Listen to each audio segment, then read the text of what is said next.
Oh, hello, chat. How are we all doing? I hope we're all doing well. Hi, it's me. It's Mack. Haha, one. Man, the Kingdom Hearts real-time fan dub ended. The final episode of it came out pretty recently. I think between our streams. And very delightful, very good. Mac and cheese, and hell yeah. And I'm very excited to watch the cast commentary of it. I watched Holly's commentary of episode 1. And then I started watching but did not finish Jenny Chongo's commentary of episodes 1. I didn't get, I think she did more than that, but I only got partway into episode 1. So I'm excited to see them talking about it in full. Looking at the time that they're going to go live to do their cast commentary stream, and it being the exact time that I go live tomorrow, truly was just like, god damn it. I'll watch the VOD later, I suppose. I'll watch the VOD later, it'll be fine. That's how I watch most things, admittedly. I try to be there, but I'm always doing something, I feel. Every time I want to do something, there's somebody streaming something else. I never remember this. But alright, chat. It is a Monday, that's beautiful. I hope we're all doing well. We're playing 999 again today. I don't know if we're finishing it today. We could? It could also be tomorrow that we finish it. Who knows? It's either or. We're near, I think, the end of it here, you know? We've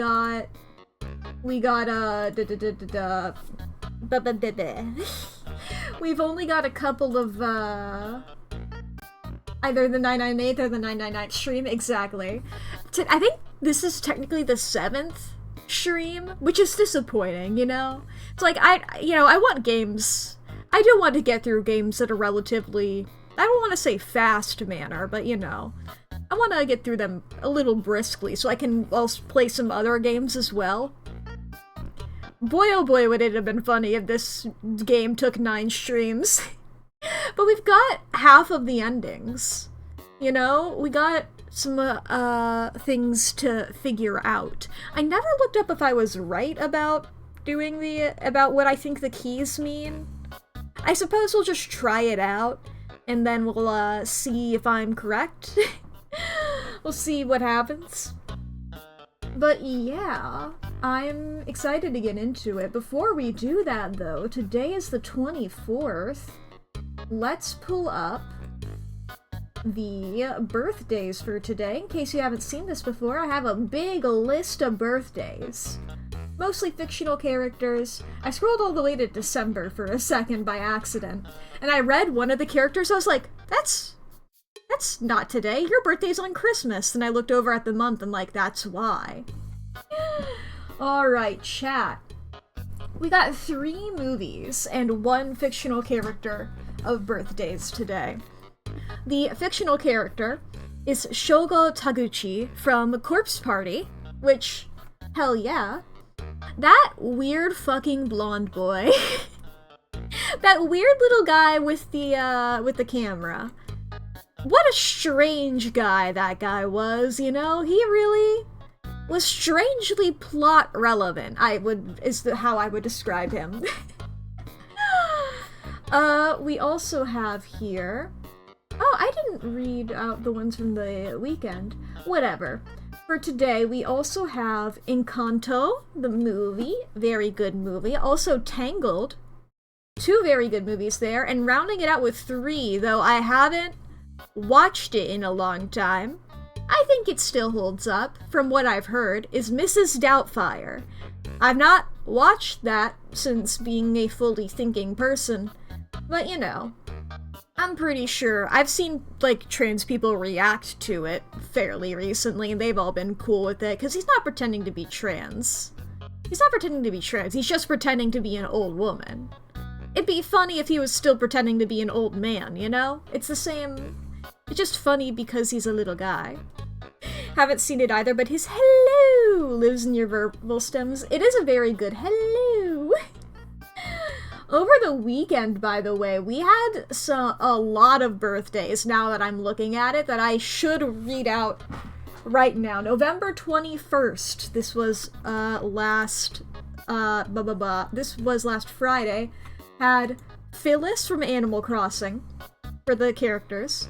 And then for media releases, Enchanted, Rise of the Guardians, Twilight, the movie, The Cat in the Hat, the movie, Pokemon Gold and Silver, and Pokemon Ruby and Sapphire. And also Lou Wilson's birthday. He's one of the few real people that gets to be on the list. Then on November 22nd, that being Saturday, we had Kikuichi Tadashi from Skate the Infinity, Kiyoya Otori from Oran High School Host Club, Sable from Animal Crossing, and Lead from Dungeon Meshi. And for media releases, Monitoring by Deco27 featuring Hatsune Miku, Coco, the movie, The Addams Family, 1991, Danger Days, The True Lives of the Fabulous Killjoys, the album by My Chemical Romance. And then on November 23rd, this being yesterday, Sunday, we had Celestia Ludenberg from Danganronpa, Yugiri from Zombieland Saga, and Doctor Who. So we had a very stacked weekend. We had an incredibly stacked weekend, I would say. Boy, oh boy. I should look up when this game came out. I think this game can get added to the list. Let's do that. I just know the year that it came out. I just know the year it came out. I don't know the day. December 10th? Alright. This game can get added to the list. 9999. Oh, I have caps lock on. Da-da-da. Incredible keyboard ASMR there for you. Is the ooey-oo in response to Miku? Is that because I said Hatsune Miku, or is that for literally any other reason? Because my brain can only rationalize that as Miku. Okay, Doctor Who. I was like, I don't think you know Miku ooey-oo. I'm gonna be real, so it's gotta be something else. I know you're not really a Vocaloid listener. Sans? Okay, so Sans fucking died. Don't worry about it, he'll be revived by next stream, but I think that's a sign for us to pull up the 999. A sign for the nines, if you will. We're going to move the content warning here. We're gonna do whoop! I'm just gonna get rid of that and we can add that back for the Mask of the Rose stream on potentially tomorrow or Thursday, depending on whether today is the last 999 stream or not. Who knows? I don't. We'll find out together. Memories of the Escape? Oh, this just yeets us into a place. I didn't mean to do that, I just didn't know what this meant. I'm good. No thanks, I'm good. No thanks. Yeah, I'm good. No thanks. Okay, back. We're gonna continue is what we're gonna do. We'll go ahead and load into here. Because I don't know if, yeah, this is the only one I think that has us having the knife ending. Gotta try the Somnium Files. That's definitely on my list. I don't know if I have the game yet, or if it's just on my to eventually get there. Have I bought this game yet? I don't think I have, but I definitely want to play it at some point. I've heard a lot of people say good things about it. A lot of people really like it. I think if, yeah, I barely know anything about it. I think you gotta... No, that's a different game. But I've heard people talk about it. And I'm pretty sure, is it also Spike Chunsoft? I don't remember. We're gonna load into here. We're gonna wiggle around. Be here for every stream you play with your lips sealed. Nice. I respect the hell out of that. Can we get to a point where I can access the menu? Can I access the menu? Thank you very much. Okay. Now we have these little key things. I want to go for the red one first, because, I mean, there's 3 things here, and that's pretty cool. So if we go to this, the 4 and 5 doors, if we go ahead and jump to this, I'm going to do the skips. And is it going to be like we gotta... Is there a choice that we have to make? Is there a choice that we make aside from which door we go into?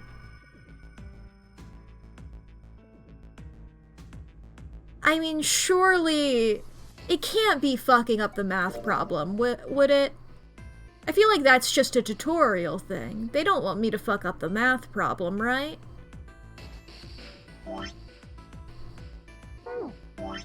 Unless I have to fuck up the math problem.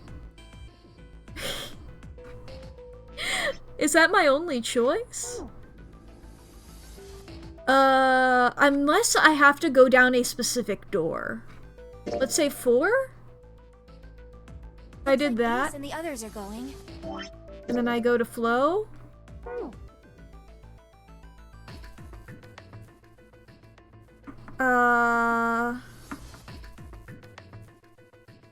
If I do 4 and let's say we get all the way through this. They're all going crazy and going stupid and such.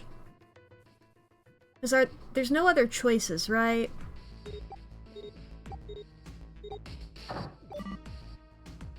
The beeping. The beeping. Stopped.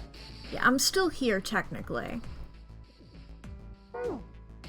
I feel like it would be that way because this was going through the 4 door, right? Yeah. So I feel like it should be going that way or something like that. Maybe. I don't know. Does that make any sense?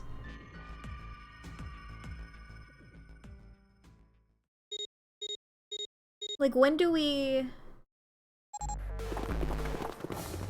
officially make it into... Oh. Oh, I clicked 4 there. We gotta go 5, actually. Go back. Never mind. I know how to read. The numbers 4 and 5 are annoying, alright? They both begin with F, they're both 4 letters, they're both right, you know, they're right in a row. I'm gonna keep getting the math right, but I don't fucking know. I guess it wouldn't have been that hard to to switch that around. We're going into door 5. Don't worry about it. 8 if I like plus 3 stop plus it. 6 plus 1 plus 4 is 22. Okay, the key is there now. The key is good now. Okay, the key is correct. And I think it should just be okay, I think we can jump. If I just jump here. If I just jump here, and if I, like, pull up the menu again. Yeah, that's still good. I'm assuming I have to, like, make specific... There's 2 keys in this escape section. And I've gotten neither of them. So, which escape section is this? This is the lab? Alright.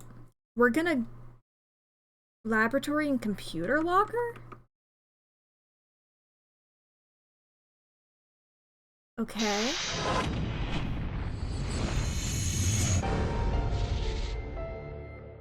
I forget what specifically computer locker was, but yeah, this is where I'm with Clover and Lotus. And I don't know if I have to, like, find specific information or what. Because I tend to click on literally everything that's possible, but we'll see if maybe there were some choices that I could have made. The first puzzle... What was the first puzzle? I'm trying to remember all of this shit. You can just talk to Clover a little bit. Yeah, don't worry about it. It's all good. Let me make sure I know that that exists. Permanent marker. If I go over to these, I can open the middle one. Ethanol. Clover, take this. There's rags.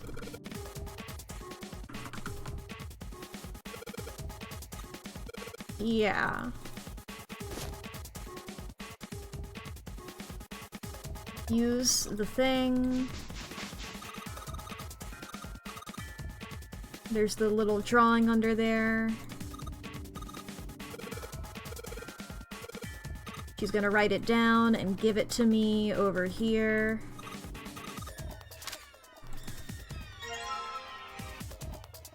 We have that now.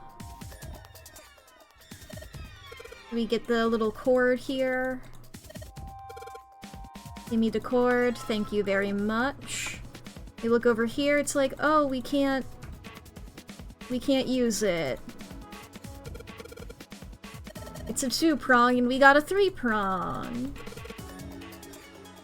We turn around, we look over at Clover. Or sorry, we look over at Clover over here.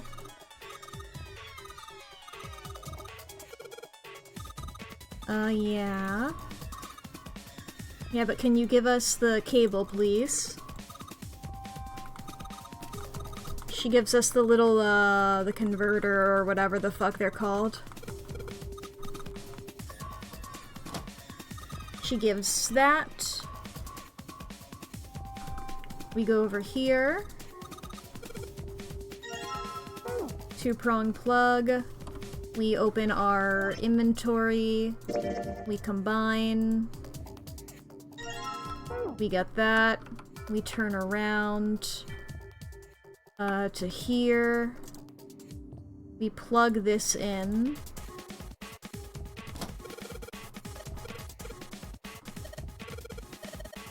And then she's cool hacker chick. We're just gonna do a little bit of a skip ahead. And like, I wonder if maybe in this section, is there a choice that we make? What kind of job do you have? What are you? It stopped. Did I hit a button? I'm unemployed at the moment. She's unemployed. I used to work for a cybersecurity firm, but I quit. This is different. I don't remember her saying this. Lotus blinked. I don't remember her saying this before.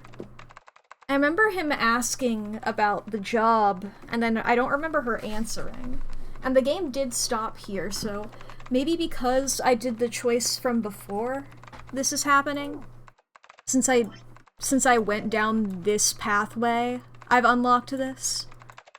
I mean, I forget who I go with over here. I think it's Snake and Ace is who I go with. Maybe 7 as well. Because I'm 5, Ace, Snake. That'd be 8. So 6? I don't remember who I'm going with. I remember Snake was there, and I remember 7 was there. Was it 527? Okay, Ace wasn't there then. I remember there were a lot of men. I remembered there were a lot of men. Alright, so we go through here. And then she actually answers this time. When we ask, what kind of job do you have? She says she's unemployed. She used to work for a cybersecurity firm, but she quit. Lotus blinked. Huh? Oh, it was just something. Oh, if I had clicked one more, we wouldn't have had to listen to the typing throughout that whole entire bit that I was doing. Maybe not bit that I was doing, but you know. Me looking back. She stopped typing for a moment, and her face fell. Are you gonna tell us about about Nona and the one that you never named? I see. This was not an avenue of questioning to be pursued, Junpei realized, and quickly shut his mouth. Lotus's fingers began to move again, and in a few seconds she was back up to speed. As she typed, more letters and symbols that meant nothing to Junpei began to pour across the screen. Oh, what are you doing now? I'm going to try and brute force it. Brute what? She's gonna try a bunch of options A and brute see force if they attack is- succeed, you know? Well, the short version is that I just attacked the thing head on. The long version? Without looking up or slowing down, she began to explain. A brute force attack is one of the simplest ways to break a cipher. It checks every possible combination until it finds the right one. Yep. For a complex cipher, it can take a very long time. I'm writing a program that would run an attack like that on its own. It's not the most elegant solution, certainly, but given the circumstances, there isn't much else I can do. Even as she talked, her fingers never slowed or missed a key. Junpei couldn't help but feel a little odd. I don't remember this happening. This might have happened before. I'm going No, for it. but back to what we were talking about earlier. Oh? What were we talking about? The wireless display? It's kind of strange if you think about it, isn't it? Okay, yes. We did talk about Anyway, well, let's this. say you write a program that calculates an addition problem for you, alright? Well, not like this, though. I remember we did talk about the wireless displays because I was like, oh shit, that's like the information osmosis thing we were talking about before, where it's like one person knows something and therefore somebody else knows something or something else knows something, despite the fact that information has not been actually communicated or whatever the fuck. I remember like calling out Bluetooth as being a form of that before, but I don't remember this thing about So you math. enter 1 + 1. Yeah. The screen will show you 2. See? Isn't that strange?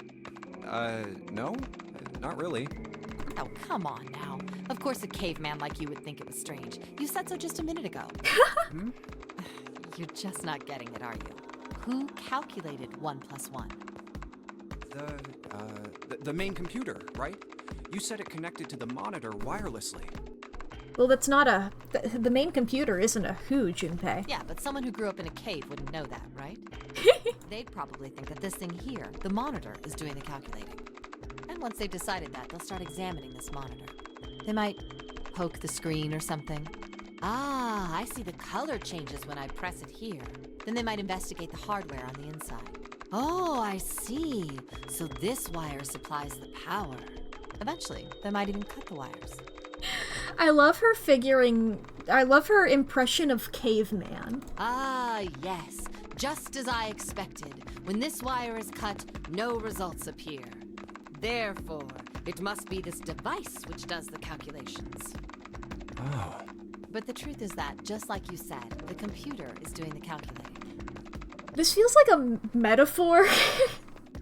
Like, is the metaphor just like somebody pulling the strings behind the scenes, or is there a deeper metaphor that I'm not getting? You know? But these cave people wouldn't know that, because they have no idea that the monitor and the computer are connected wirelessly. Lotus continued to type. Junpei scratched his head. So, what are you trying to say? Nothing, really. Well, you're not succeeding. You are, in fact, saying words out loud, so... It's just, I thought maybe. What if the relationship between human beings and our brains is like that? Huh? Elaborate. Well, let's say you stick a bunch of electrodes into parts of the brain. Uh-huh. A scientist examining the signals they send out might say, interesting. So stimulating this part of the brain causes the person to see colors. That must mean this neuron cluster controls that function. Are you implying that there's, like... I keep jumping to aliens because it's a funny solution, but I'm just gonna say it as, like, a catch-all, you know? I don't know, like aliens controlling us or something. Okay, let's see what happens What? when I cut out this part. Ah, just what I thought. Cutting off this part causes that function to cease. Therefore, human thought processes must occur in the human brain. Okay, if not that, where?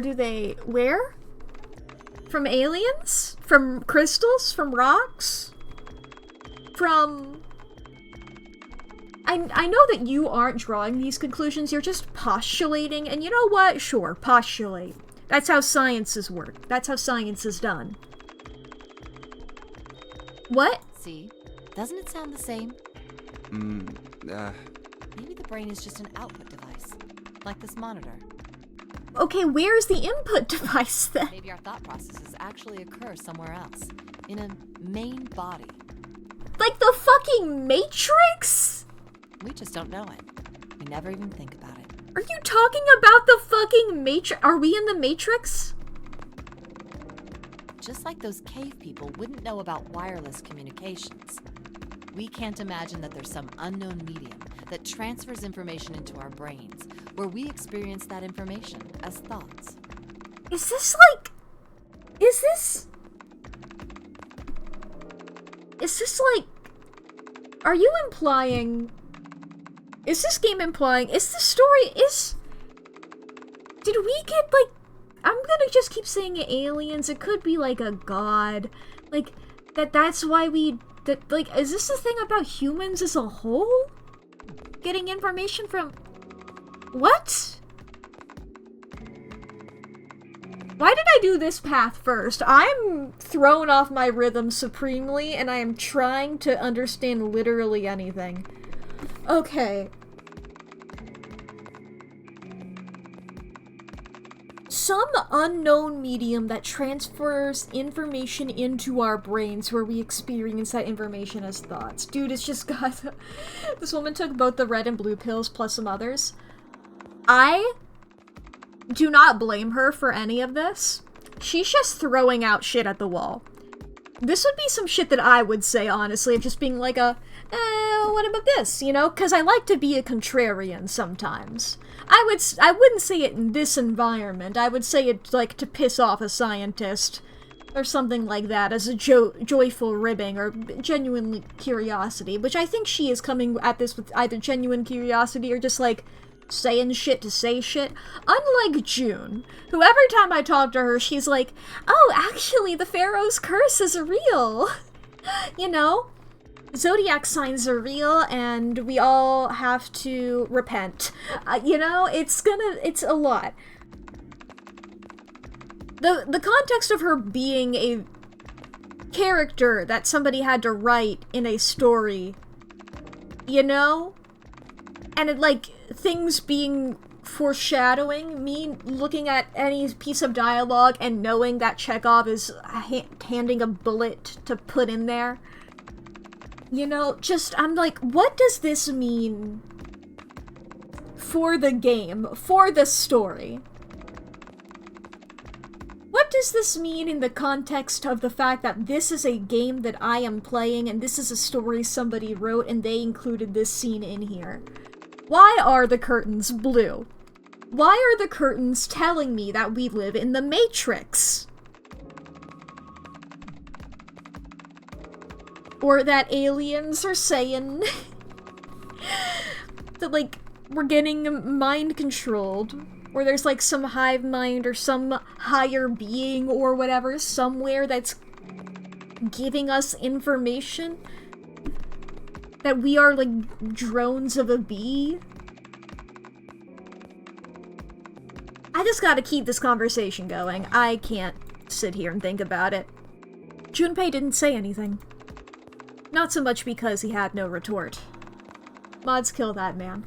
It's important to note that, like, this is the path that what happened up here was, I believe this is, by going this way, information that we learned. We were hanging out with Seven. We did learn that, that he opens doors. We did learn that he is, amnesiac. We did learn, I think, during this segment, about the crystals. So that is all information that we know of in this route. It's important to remember what we are aware of. Junpei didn't say anything. Not so much because he had no retort. No, her argument just seemed silly, and he was a little surprised to be hearing something like it from someone like her. The brain is just an output device. Human thought actually occurs somewhere else. That's just crazy talk. Did Lotus really think that, he wondered? It was a little creepy, Junpei thought. It sounded altogether too much like a bizarre cultish religion. Maybe that's the cause of Seven's amnesia. Oblivious to Junpei's increasing discomfort, Lotus continued. If memory is actually stored somewhere else, in some sort of main body somewhere, maybe he hasn't forgotten anything at all. And what, the server just malfunctioned? He's just having a difficult time accessing his memories, because because the monitor, his brain, has been damaged. Huh. Huh, I indeed. suppose that would explain aphasia and blindsight, too. Perhaps they actually can speak or see. The monitor just isn't functioning properly.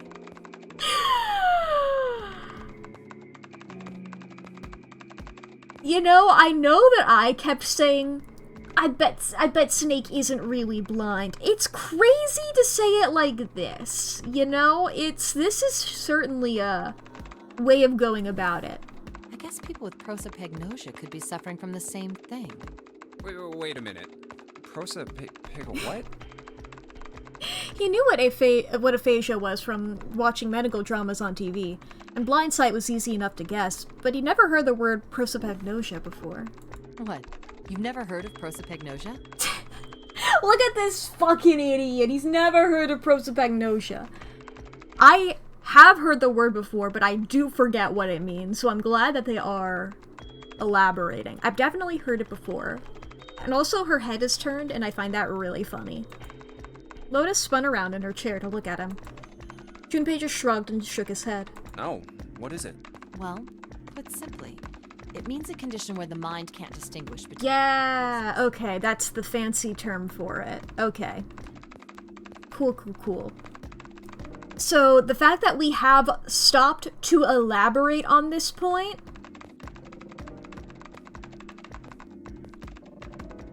Okay, that's you to some degree, yeah, face blindness, prosopagnosia. So the fact that we have stopped to, continue on this point, you know, that's really... I'm still thinking about June, you know? In other words, my face would look the same as Clover's or even yours. So they can't remember faces, which is how most people recognize each other. Yeah, you do it via, like, haircuts or outfits, body types. That means that people with prosopagnosia have trouble recognizing even people they're close to. Usually they can make do by associating people with other things. Their voices, their clothes, their hair.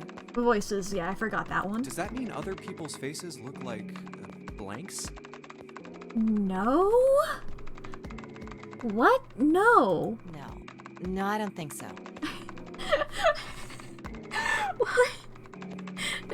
They just... I believe they were just... I think they look like... Now, granted, I don't have this. I'm pretty sure they just look like faces. It's just harder to notice a difference. You've seen monkeys, like in a zoo, right? I was going to do a very similar metaphor, Lotus. I was gonna go for dogs. To you and me, all the monkey faces look the same. Even though they've obviously got faces, it's almost impossible for a human to distinguish between them.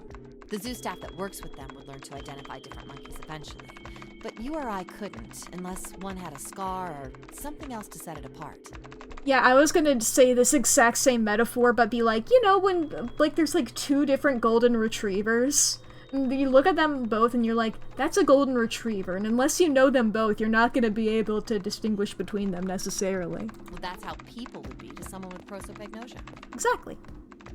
I say, not having it myself, just having heard people talk about it. Prosopagnosia. Huh. I didn't even know that kind of thing existed. Junpei did his best to act as though the entire lecture hadn't gone entirely over his head. Junpei, it's not that difficult to okay, whatever. And, what were we talking about? He's in a stressful situation. That's not the right time to learn. The idea that your brain is just an output device, like a monitor. Are you serious about that stuff? Not really. I was just kidding for about half of it. What about the other half? Well, I guess I was just adulting. Oh. Sorry, I was laughing because I was like, oh yeah, this game came out in 2009. It's like, huh, I guess that is about the right time for that word. I don't know. Not funny. Lotus's smile had something rather masochistic to it. What? It's nothing more than a story I made up out of boredom. Don't take it seriously. Masochistic? Not sadistic? She's smiling because she likes being in pain, not inflicting pain, but being in pain herself? Did you get them reversed, or am I misunderstanding? It was the first thing that came to mind, and I just talked about it to kill time.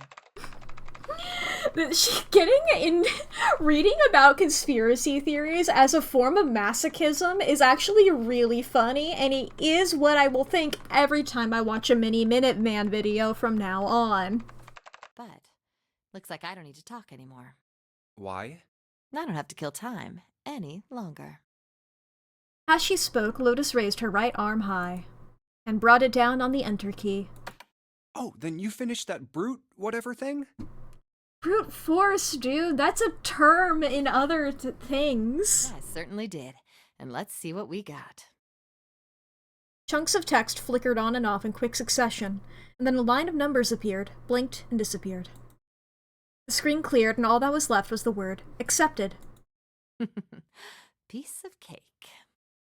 Lotus would clearly have patted herself on the back if it would not have made her look entirely ridiculous. Do it anyway, girl. After a few seconds, the accepted disappeared to be replaced with 9 squares, arranged in a 3x3 square. The screen changed again. What the hell is that? Yeah, No idea. Looks like a puzzle. We've done this before. Huh? Aren't you? No, I can't do anymore. See? The keyboard. Yep. Nothing. We've talked about There's this nothing. before. I guess you're right. Thanks, Lotus. No problem. Now, Yeah. I better... Excellent. I gotta pull up the menu real quick. Or the file. Yeah. I'm aware. I just wanted to look at... Bop, bop, bop, bop. Got it. Yeah. Bop, bop, bop, bop.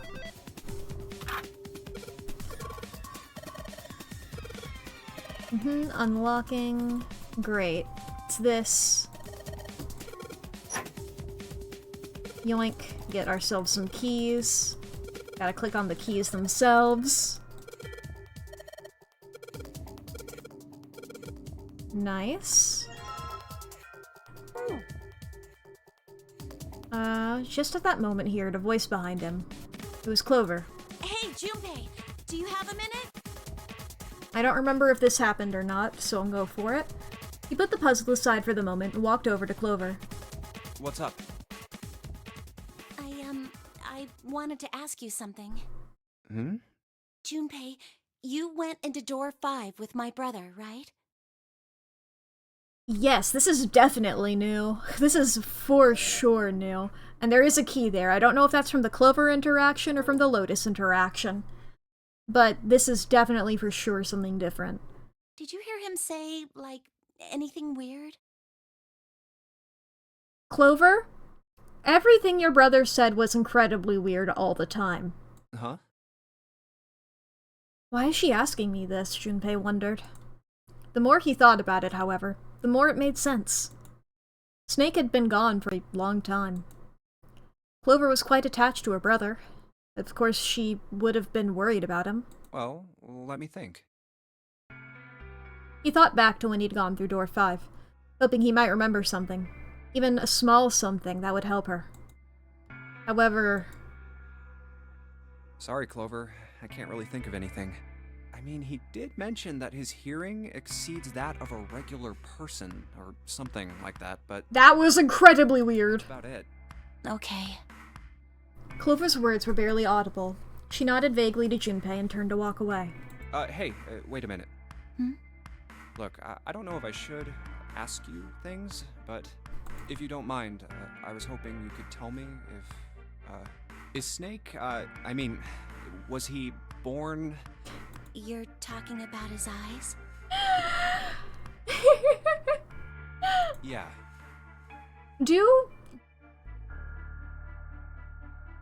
I don't think so. I was gonna say, like, you know how, deaf people will use lowercase d versus capital D to like, denote whether they were born or lost hearing later in life? Born with it? Or something like that. I don't know, I'm not an expert on this subject. Like, I don't think blind people do that, do they? I was gonna be like, that's why I was about to be like, oh, are you asking if he's capital B blind? But I was like, wait a minute, that's not this one. That's the other one. That's the other sense. No, he wasn't born blind. Oh. When he was a kid, he got in an accident. Lore? Really bad car accident. Give me the lore, Clover. Couldn't see after that. Daredevil? And his arm. His arm. His arm. Jinx. Yeah. My brother's left arm is, it's not like a normal person's arm. It's fake. Oh. Not a real arm. It's a prosthetic. I mean, trying to remember him now, I don't think he uses his left arm in a lot of his sprites. I can't remember him, like, gesturing with it. And I don't know, there's no way for me to easily check that out. The accident hurt him really bad. To save him, they had to cut off his arm. Don't remember him really talking with his hands in his sprites? Yeah. Yeah. Oh. I feel like I can remember, like, maybe one or two with him, like, moving his arms, but it's always the right one. Is that all you wanted to ask me? Talking about her brother had clearly taken a great deal out of Clover. Junpei nodded. It's also important to note... Another thing I just remembered. When we went down this way, we found that, safe that we could not open. We know that Seven leaves doors unlocked, and we know that there's that safe that we could not open. Really intrigued about that safe. I've been wondering about it, but there's been other things to talk about. I don't know, maybe that's what happened to Snake in between here, you know? Maybe something to do with that. Maybe he was like, I want to go back and check that out. I don't know, maybe there was an actual snake in the box, and then it got out, and it started doing crime. Snake crime. Snime. Maybe there was a little alien in there. Look, I'm sorry for making you talk about all that painful stuff. It's not that. Clover only shook her head and walked off down the stairs.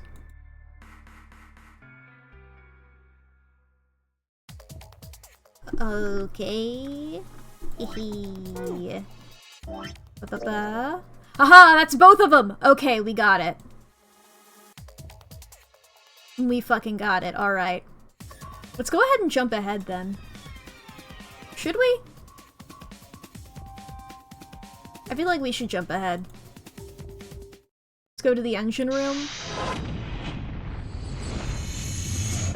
Seek a way out.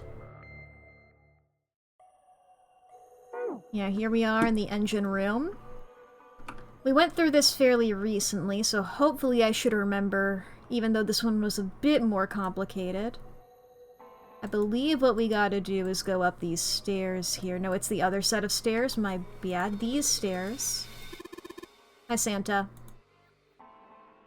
We go up these stairs. We go through this door. Uh-huh.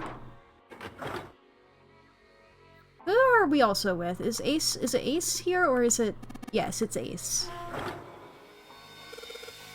Mm-hmm. We're on the other side. Yeah, we can go into C. Let's go through C. I forget which door we go through.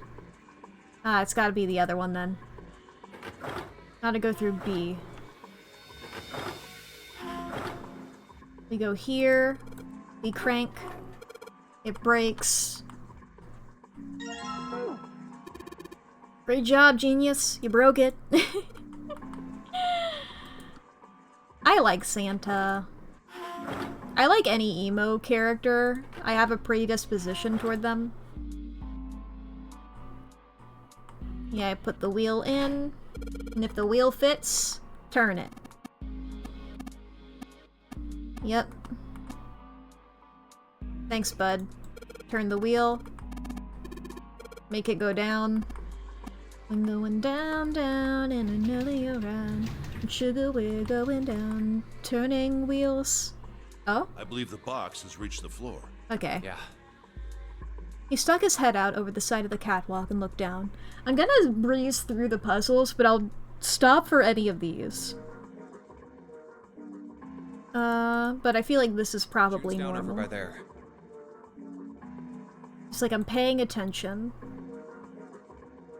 Like, Junpei could see her, still leaning against the wall as if she barely had the strength to sit up. Even from so far away, it was not difficult to see that she had not improved. He almost thought he could see the heat rising from her body. She doesn't seem to be improving. Sorry, I want to double check something.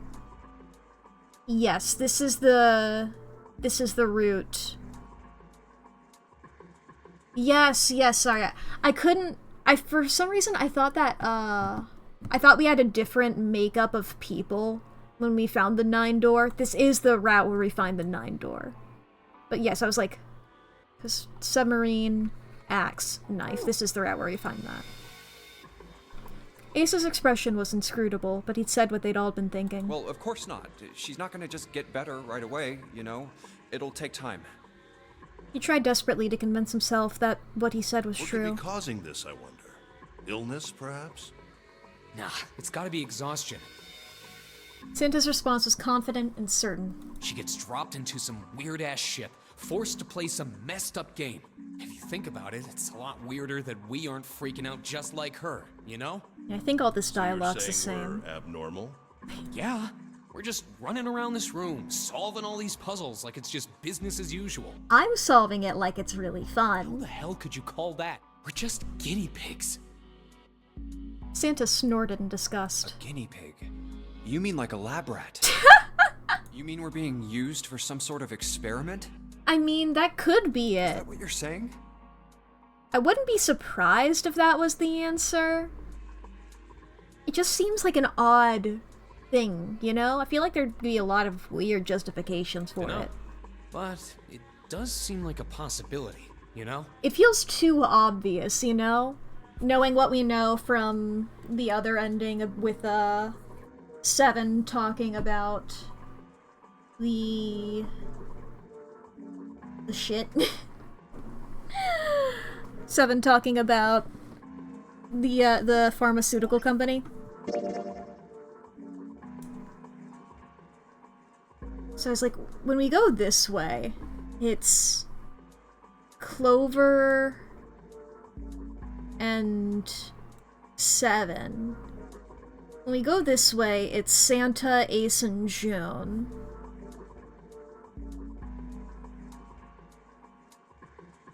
When we go this way, or Lotus and Seven, actually. Lotus and Seven. And then when we go this way, I forget. I was wondering who we got to hang out with in all of the endings. I felt like that would be, or at least the branching paths.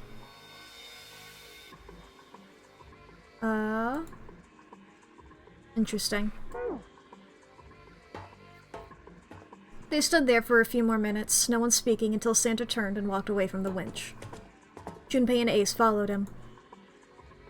You know, speaking of experiments, Santa suddenly stopped. there was this experiment some scientists did with rats. This is new. First, they took a squarish C-shaped tank and filled it with enough water that the rats could drown in it. Interesting. The tank has 2 exits. Just to make it easy, we'll call one A and the other B. Rats now? I know, right? Exit A is pitch black. So dark, even a rat can't see anything. So dark, even a rat can't see anything is a beautiful sentence that I now know. The crystals, the water, the crystal water. But exit B is electrified, which means the rat can't leave through it. Then why isn't it called an exit at all? So, what would a rat do if it was put in this situation? Which exit would the rat choose? The rats are in the crystals. There was a moment of silence after Santa posed the question, and then Ace responded. B, of course. The rat has no way of knowing that exit B is electrified. Exactly. The rat goes to exit B. Of course, like I said, it's electrified. Which means the rat can't get out that way. So, After a lot of trial and error, the rat finally finds exit A. I can't say that's very interesting or relevant. It's simply the story of a laboratory experiment. And it's a weird experiment at that. What were they trying to learn? Tell me more. You're right. It isn't very interesting. Yet. The yet is doing a whole lot. Imagine if you said, you're right, it isn't very interesting, and that was the end of the conversation. See, these scientists repeated this experiment over and over, using hundreds of different rats over several generations. This produced some surprising results. Hundreds of rats. With each generation, the rats took less time to find the correct exit. Eventually, a rat was put in the tank who instantly chose exit A without even attempting to go to exit B. But that wasn't the most impressive part. The same experiment was conducted in another laboratory, far from the original one. Of course. Of course. No, on second thought, the results weren't really the same. The rats in this second experiment began the trials with significantly faster times than the first rats in the initial one. Yeah. These rats weren't Of related to course. the others and had never even come in contact with them. And yet, This weird information osmosis shit. they all easily found their way to exit A as though they already... What does it fucking mean? It keeps getting brought up. I'm like, what implications does this have for our situation? Like, this can't just be weird set dressing. This has to mean something. What is it? What did it mean? That's exactly what I'm asking. Are you suggesting something like telepathy? But only for rats. And water. And other crystals. And also, technically also people from that one thing that Lotus was talking about with the dog. They were passing information to one another through some undetectable medium? Ace looked skeptical. Santa snorted at him. How the hell would I know? I don't know. You're the guy who brought it up. I'm not any kind of scientist. I don't know what made him do that. I don't know what made him do. That's fair enough. That's so fair. But I do know that story's true. And if you've got another explanation, I'd sure love to hear it. Come on, let's get going. There's still a lot here we haven't checked out. Kilo. And we gotta get the hell out of here before June passes out. Without waiting for a response, he turned around and started walking. Junpei, however, wasn't quite ready to leave the topic alone. Hey, wait. There's something I want to ask you. What? Santa stopped and turned around. Why did they use that tank for the experiment? Yeah, why water? Why water? Huh? Well, I mean, it seems like you could conduct the same experiment without the water. Yeah. They could have just used a dry box, you know? If they needed to motivate the rats to escape, they could have, I don't know, put some bait by exit B or something. Yeah. I mean, do they really have to make it so the rats can drown? Yeah, that is a weird... That is weird. Thank you, Junpei, for calling that out. That didn't... It's something that occurred to me at the very beginning of the problem, and then I got so caught up in everything else. Santa gave a grim bark of a laugh. You know, the word emergency comes from the same root as the word emerge. Cool. Santa is full of... I'm just full of, entomological facts, you know? Or at least, you know, various word things, you know, talking about any of you guys chumps know Japanese, and now he's talking about roots of words. You ever think about that? Huh? Well, an emergency is something urgent, often something dangerous. And to emerge means to sort of come out, or appear, or rise out of something else. Coming out of my cage, and I've been doing just rat. So what's going to emerge in an emergency? Inspiration. Sure. Inspiration? Yeah. Think about it. When the chips are down, either you crack or your mind focuses and pulls up what you need. Okay. Yeah, that is true. So in an emergency, your real potential emerges. Is that what you're saying? Is that why we're being put through all of this? So that we're at the top of our game? Is this like a weird, I don't know if it's a science experiment Or maybe that's what the kids were going through, and then this is revenge for that. Whatever. Is this why we are here, ultimately? We're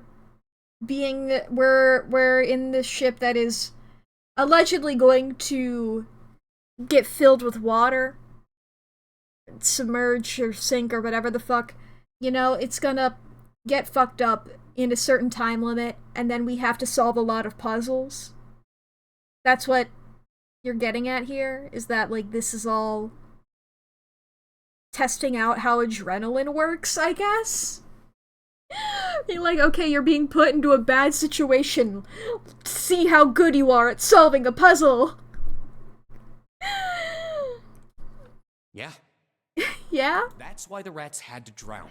They had to be in danger. There had to be an emergency for inspiration to emerge. Sure. If that's how you wanna say that this is happening, then sure, I'll take your word for it, bud. Junpei suddenly felt cold. The back of his head was aching and his stomach felt strange. Interesting. Interesting. Alright, well, we got that key now. Feeling hunky-dory. You can go ahead and jump to the cargo room. Yeah, we get the coffin here. Seek a way out. Okay. We're back into this. We gotta get all of the... Okay, we got 1, 2, 3, 4, 5. Yeah. We need 4 more. Yeah, there's doing the little screw thing. Testing out to see that it's electrified. Get this one here. There was 2 in here. I'm just missing 1 now. I don't remember which one it is, where it is specifically. Already done that one? Okay. Nothing in there. Already checked that one. You ever think about how crates reproduce? What a normal guy.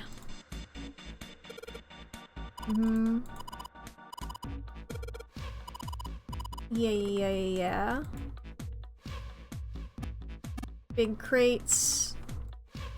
Barrel? Crates. Where's the other one?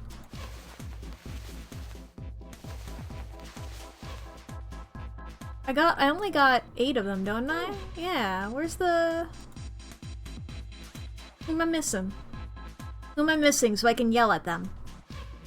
Ace, Snake, Santa, Clover, Junpei, June, 7. Fucking Lotus. Where the hell you at, girl? There we go. Alright, now we got them. Now we just need to insert these cards into the slots at the... Yep. You know which card goes in which box, yes?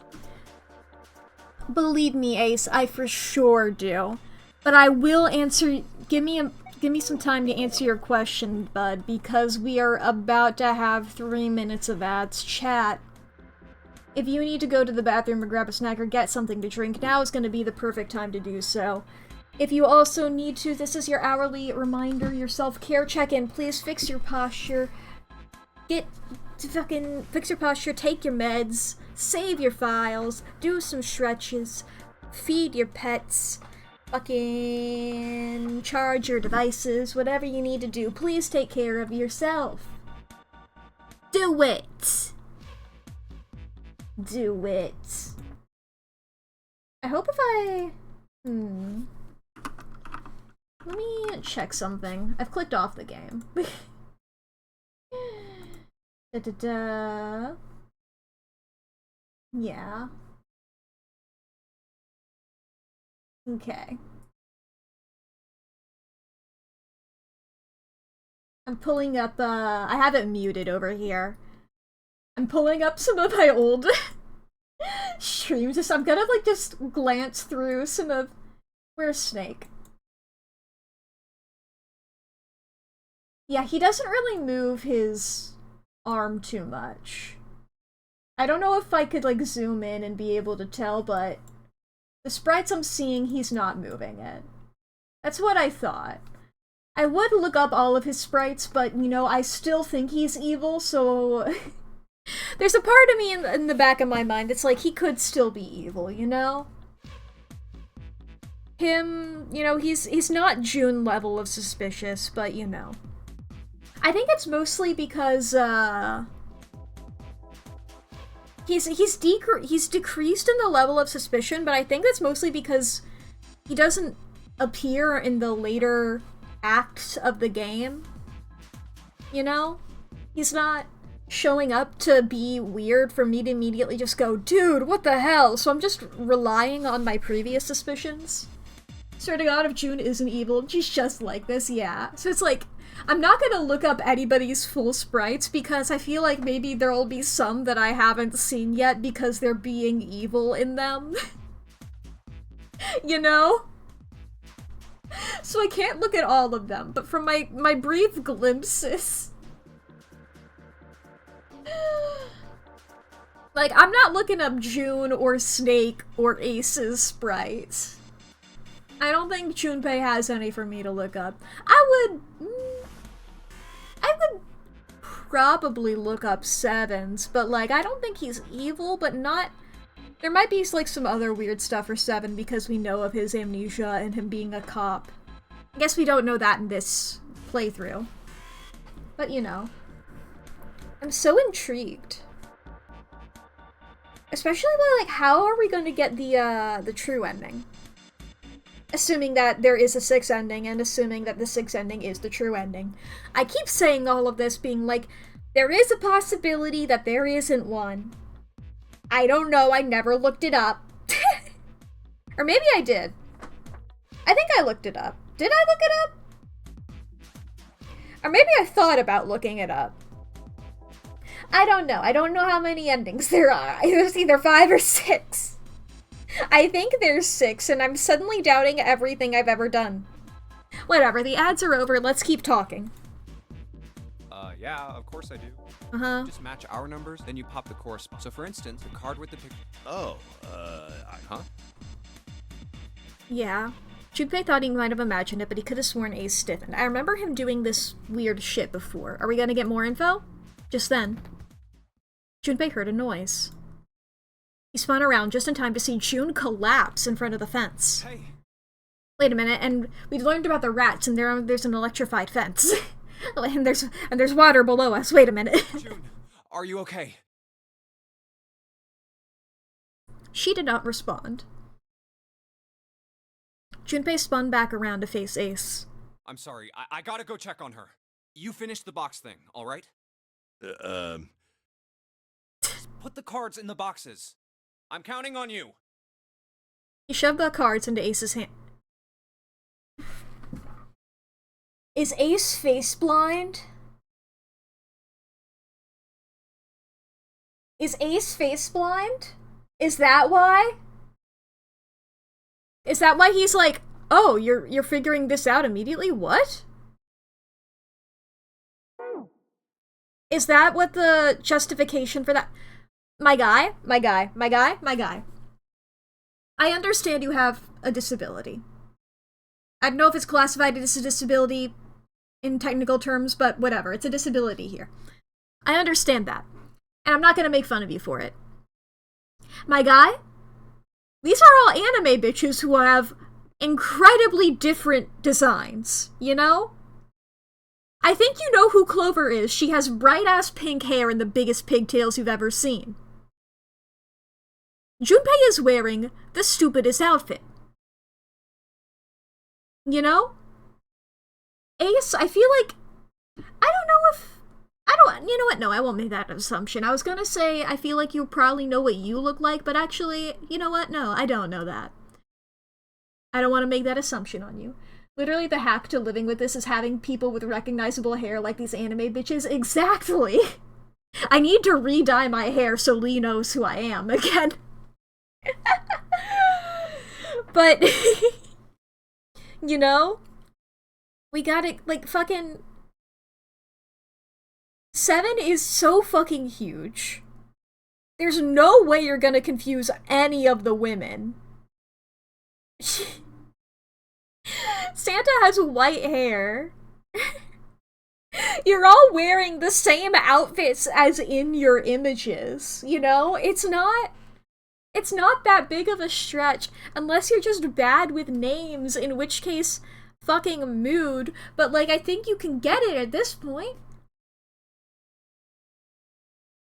Side note, come back with me again, back to the conspiracy theory board chat, when I said that maybe Ace was sus in that I feel like he could have been working for Cradle Pharmaceuticals. Remember that theory? If I go back to my string, if I follow this thread, if he was, then there's a possibility that if Ace is face blind and June was one of the 16 children 9 years ago who was kidnapped for 9 days, and Ace worked there, he would not recognize her. Especially given that there had been 9 years passing and going from 12 to 21 is a pretty big shift. But it all works. I'm gonna run out of red string. I need this all work. You know, it's a possibility. Anyway, June, what's up? Are you alright? What happened? Junpei called out to her as he ran. Can you stand? As he arrived, June was climbing to her feet with Santa's help. Oh, I'm sorry. I'm fine. I just tripped. Don't give me that. Now is not the time. But it's true. I tripped over a box. Just let me see for a sec. Junpei put his palm on her forehead. Huh. Don't make that noise! You're still warm. Her temperature was much the same as it had been the last time he checked. She wasn't hot like she'd been before, but she was still warm. Her fever wasn't completely gone. I saw her fall. I think she really did just trip on something, you know?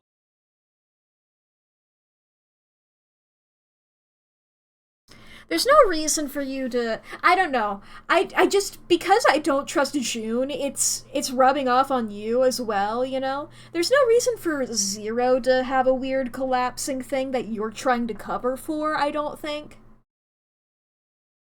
But, you know, I just don't... I mean, Santa's truly just, like... He could be a hired goon. You know? I don't feel like he has... He's not the main bad guy. He's not completely off the hook, but, you know, he's not a threat, in my eyes. I could push that guy over, I think. I say I have the same body type as both of these characters. We are fucking sticks. We are elbowing each other with our bones poking through our skin, you know? But, like, you know, if you're defending June, I'm suddenly like, am I looking at 2 zeros or whatever? I'm like, I know what you are. Junpei would have been more willing to agree if June hadn't needed quite so much help standing up. Still, to fall down like that? I think she's probably still a little messed up. Okay, Santa, you're coming back into my good graces. June was doing her best to busy herself brushing dust off her dress. Her smile looked a little embarrassed, and her face was a bit flushed. But she did look a great deal better than she had. Still. Alright, well, let's just get out of here as fast as we can so we can get you to a hospital. Oh, I don't think it's anything that serious. June? We have bombs in our intestines. Even if you weren't sick, we would go to the hospital. June, we have bombs in our fucking intestines. Don't forget that. You're the one who put them there. I just need a little medicine and some sleep, and I'll be fine. Medicine, huh? Yeah? Well, if we could get in touch with anyone outside, I'll bet Ace could swing that for you easy. Wait.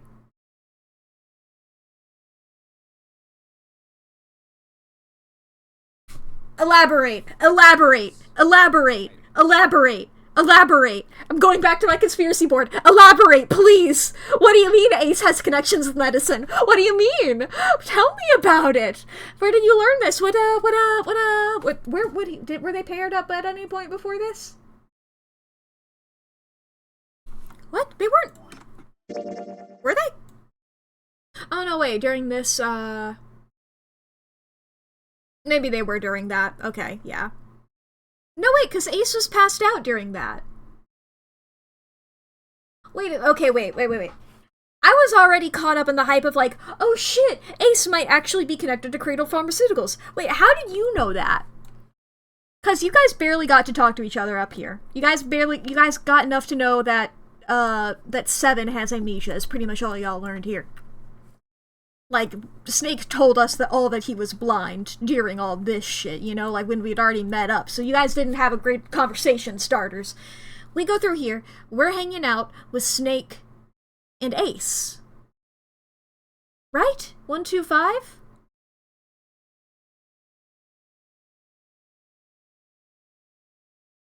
Or who were we? No, we were 7. My bad. We're with 7 and Snake. Okay, so you guys did hang out during this. Never mind.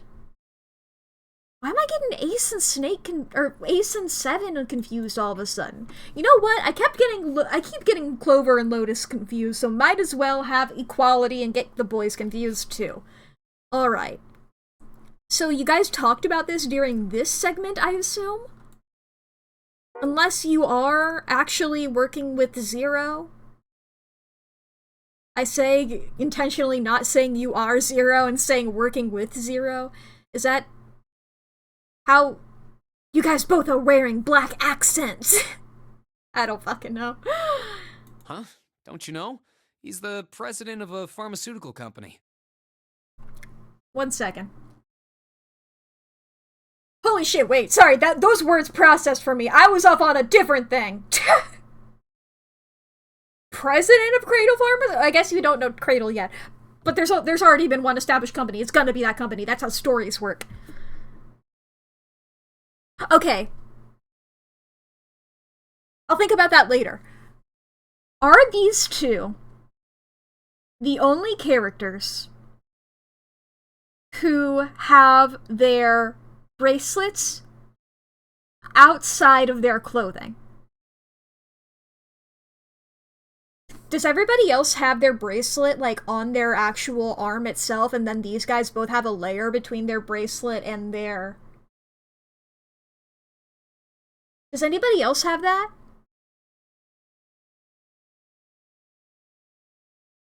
Like, for sure no for Lotus. I'm pretty sure everybody else, it's like, directly skin contact. I don't know if that means anything. But it's something that I've noticed, and I feel the need to call it out in case it is anything, you know?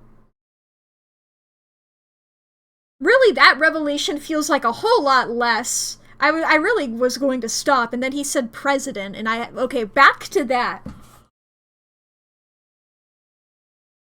If he's the that means that he for sure knows about what happened, right? Unless he became president within the last 9 years. Huh? Uh-huh. Cradle Pharmaceuticals is the name, I think. Yeah, of course it is. This is how stories... Wah! Their flagship product is an anesthetic drug called Soparil. Soparil. Okay, I don't remember what the drug that Seven was talking about was called. Soberil. Soberil. I think Junpei remembers what it was called. I've heard of that before somewhere. Junpei couldn't shake the feeling that he'd heard about Soperil before. Santa continued. Soperil. It's an anesthetic that's a gas at room temperature. A lot like how nitrous oxide is.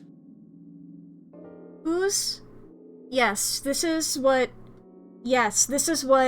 Ace allegedly used on himself. Whose arm is this? Is this Junpei? Is this Junpei's arm? I guess. But, like, that's just confirming it's underneath his jacket. It's direct skin contact, you know? I don't know if that means anything. But it could mean something. And so I'm calling it out. It takes only a few seconds to spread, and even a small amount is very effective. A bunch of countries quickly accepted it for widespread use within their police and military forces. That's fucked up. It was an effective crowd suppressant and room clearer. That's really fucked up. It was practical, ethical, and the humane nature of it made it the ideal drug. So so it's knockout gas. Oh, cops would love this if it hurt more. Exactly. Exactly. I'm like, that's really fucked up, and I'm crossing my fingers glad it doesn't exist, or at least it's not being used, or at least not used anymore. Hopefully.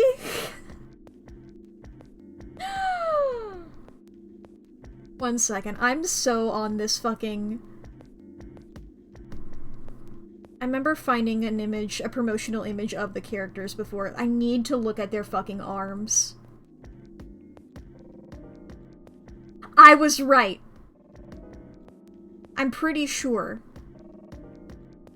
Yeah, every character aside from June and Santa have their bracelets directly touching their skin.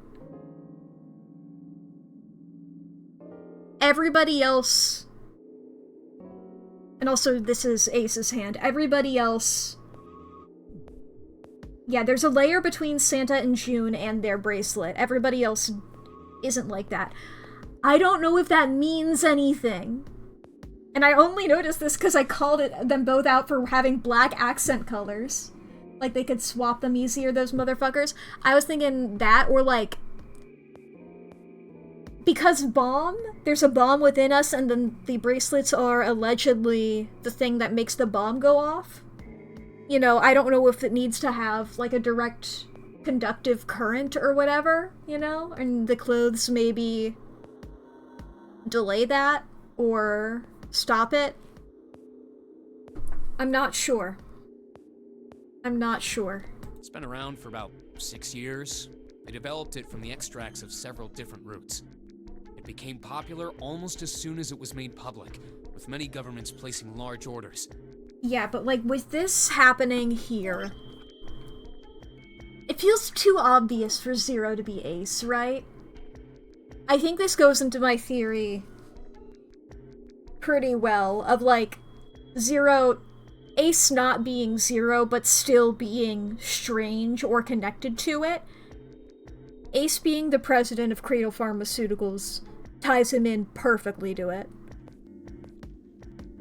Yeah. Demand for Soperil skyrocketed, and of course that meant Cradle Pharmaceuticals stock did too.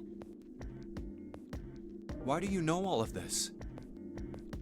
Santa's information was interesting, but Junpei couldn't help but feel a little suspicious. Yeah, it is weird. Why do you know about it? Doing research while preparing this?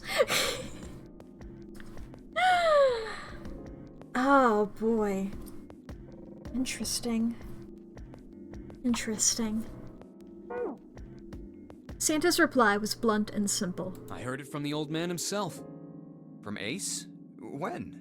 By the number 4 door at the central stairway, when we were searching the second class room. Remember how Snake, Seven, and you went to door 5? Yeah. It was back then. I asked him what he did for a living, and he said he ran his own company. What, just casually? Is this you covering up, or did you actually have this conversation? I need to go talk to Ace immediately. After that, we just started talking, and I guess it just came up, you know? Huh. Are you worried about something? No, nothing. As he spoke, Junpei looked over toward Ace. Yeah, you definitely are face blind. You seem to be having difficulty with the 9 boxes. What the hell is he doing? He turned back to June and Santa. June, don't push yourself, alright? Yes. Santa, could you take care of her? I'll go check on Ace. Looks like he's having trouble. Sure. I'll do it because I'm the main character and I need to know lore. I'd rather learn the lore than hang out with my childhood friend, who I sort of have a crush on. That's what this is, right? I know I know that this is like boy and girl, therefore kiss. That's what's happening, right? Is that they have a crush on each other? I don't know. It's just they don't have any chemistry. It feels like the way that Junpei talks about it is that he used to have a crush on June back when he was a kid, and he's embarrassed about that now. You know? Like, I can see June still liking him. The way Junpei talks about it is very past tense.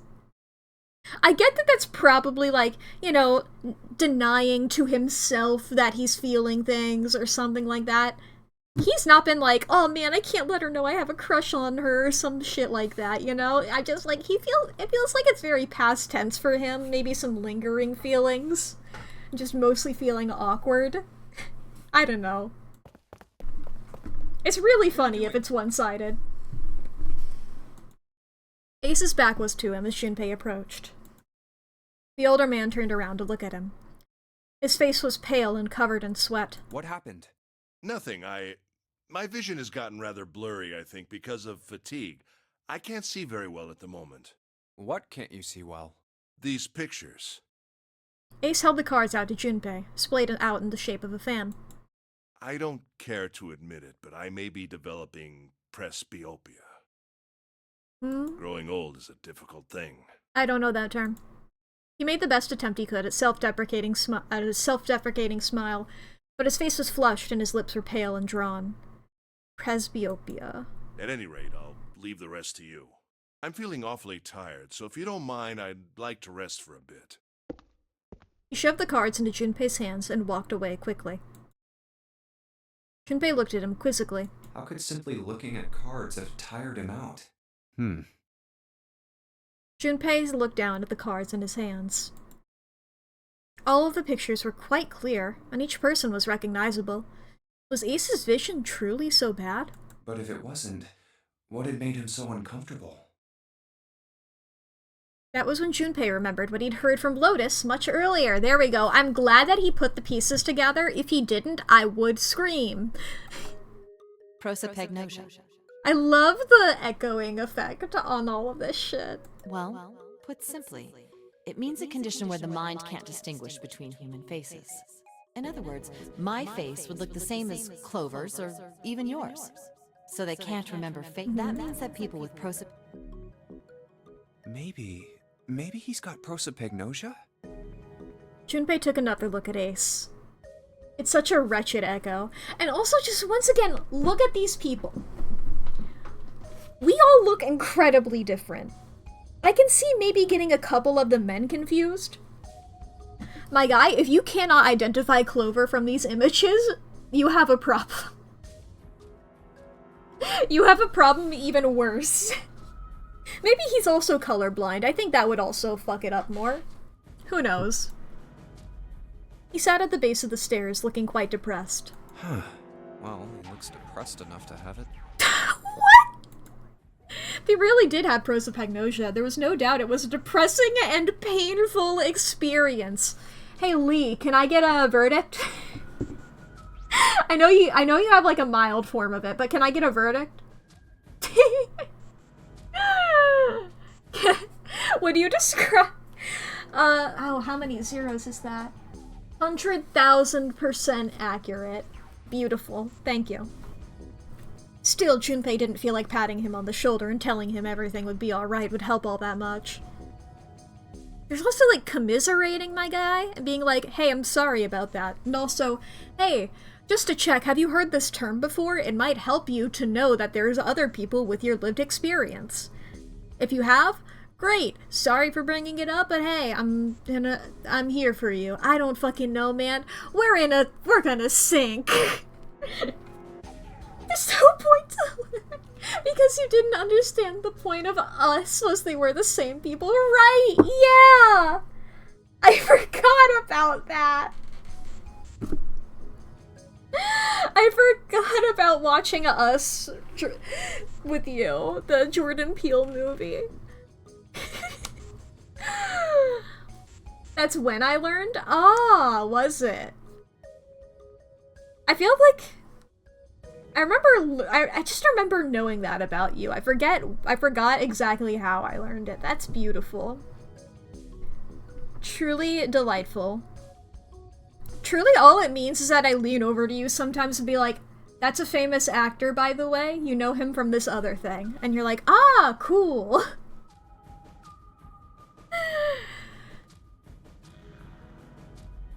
Still, Junpei felt perhaps it was best that he keep Ace's condition to himself, at least for the time being. It's not your fault that their hair was different. Oh well. Doing his best to clear his mind for the task at hand, he turned back toward the boxes. I mean, that's probably for all of the people... The hair being different was probably for all of the people who don't have that. Who otherwise would have gotten them confused. Time to solve the 9 boxes puzzle. Phrasing it like that is so crazy. Ace's card is in box 1. Snake... I just need to... And finally, the 9th man's card into box 9. We got the key. Alright. It's unlocked now! It's unlocked now! Woohoo! Woohoo! I bet we're gonna learn more about that coffin. We better learn more about that coffin, dude.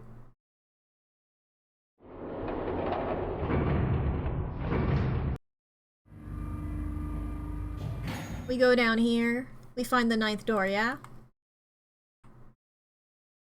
Look, it's... Oh no, this is us finding these guys. We find them and... we found the 9th door. We're doing this shit now. We go up to meet them again. They didn't look happy. We've got a problem. Clover is gone. What? Yes, this is what happened here. I'm just gonna play these normally, I think. Junpei and his 3 companions looked at one another. He turned back to Seven and Lotus. What do you mean, gone? Santa, Ace, and Shun had their own questions to ask. When? Why? You two went into door 1 with Clover, didn't you? Such a crazy... What a weird quirk of this game, you know? Because it's like a thing with, like, numbers 1 to 10... 1 to 9, really. You write down, like, physically, like, TWO. Once numbers get, like, 10 or above, or 0 and below, I don't know, 0's an iffy one. You know, you start writing them like numbers like that. It's such a funny quirk. Seven and Lotus responded as best they could. Yeah, we went through the door together. But Clover barely spoke to us. She just did her own thing the whole time. There were 4 rooms on the other side of door 1. She wouldn't let us into the 4th room.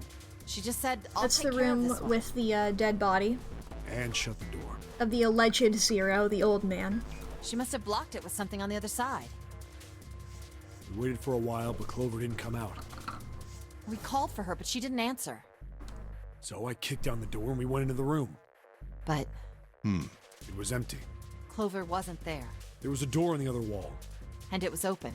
Yep. Figure she opened the door and left by herself. We ran after her, of course, but Well, obviously we didn't. Clover's We've heard gone. this When before. did this happen? We got here just before you. You certainly have excellent timing. We're So you haven't beautiful in searched anywhere timing. other- No. His voice had an edge of resolve Very and well. concern. We'd best separate and look for Clover. We haven't much time left. Let's begin. Yeah. Okay. There were quick nods all around, and the 6 remaining players spread out.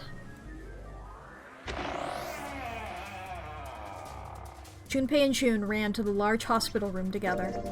I'm like, when do we get there? As quickly as they could, they searched around and under the beds and in the corners. She's not here. No, she isn't.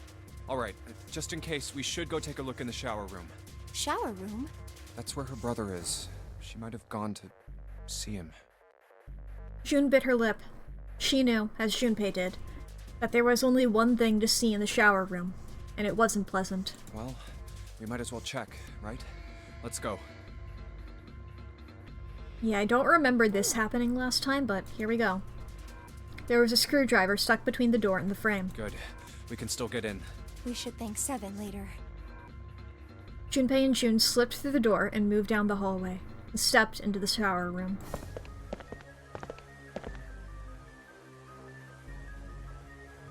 No luck.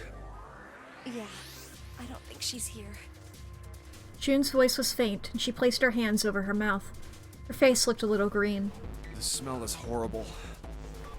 The stench in the room was almost unbearable. It had grown far more unpleasant since their last visit. If Junpei had eaten a lunch, he would have had difficulty retaining it. He wanted to leave the room as soon as possible, but he had to be sure. And the only way to be sure was to check the other side of the divider. Let's check the back, just to be sure. June offered no resistance and nodded weakly to Junpei as he headed around the divider. He stopped at the corner and turned his head. No, she's not here. As he'd expected, Clover was nowhere to be seen. The only thing on the other side of the divider was a dead body, lying in a reddish-brown puddle of dry and drying blood. Snake, just where did your sister go? Given that I still think that Snake is alive somewhere, I should point out, is he naked? Because I keep pointing out that it's very easy to change the clothes of people. It's very easy to... It's like, oh, we have this dead body that's unidentifiable. We're only identifying it via the clothes. Prosopagnosia. We're face blind because the face has been exploded. You know? But, it is, I was like, well, it's wearing his clothes. You can always swap out clothes. Is he naked? Or did he get a cool new set of kicks? I mean, I guess he could have multiple versions of the same outfit. I don't know. I think it'd just be really funny to find him and he's just butt naked. Junpei whispered to what once was Snake. Allegedly. He'd asked rhetorically, of course, as there was no way he'd get an answer. He gave a deep sigh. Such a horrible way to go. The skull shattered, the left arm's hideously twisted. Well, what do you mean the left arm is hideously twisted? Is the left arm real or a prosthetic? Hey! Hey, Junpei! Hey, that left arm! Hey, did Clover get to check this out? I forget what happened on this route. Did Clover get to check this out? These are hilarious outfits to have doubles of unless Zero wants to be running around loincloth golem style. Think, Junpei, think! Wait. Oh, I love that he puts the pieces together. Every time, I'm just so delighted, you know, having... There's sometimes in these games, your Danganronpas, your Ace Attorneys, something is so incredibly obvious, and you're just yelling at the main character to put it together, and they're like, you have to put it together at a later point in time. Boy, oh boy, I'm so glad every time Junpei actually, it clicks. After dealing with Makoto in 11037.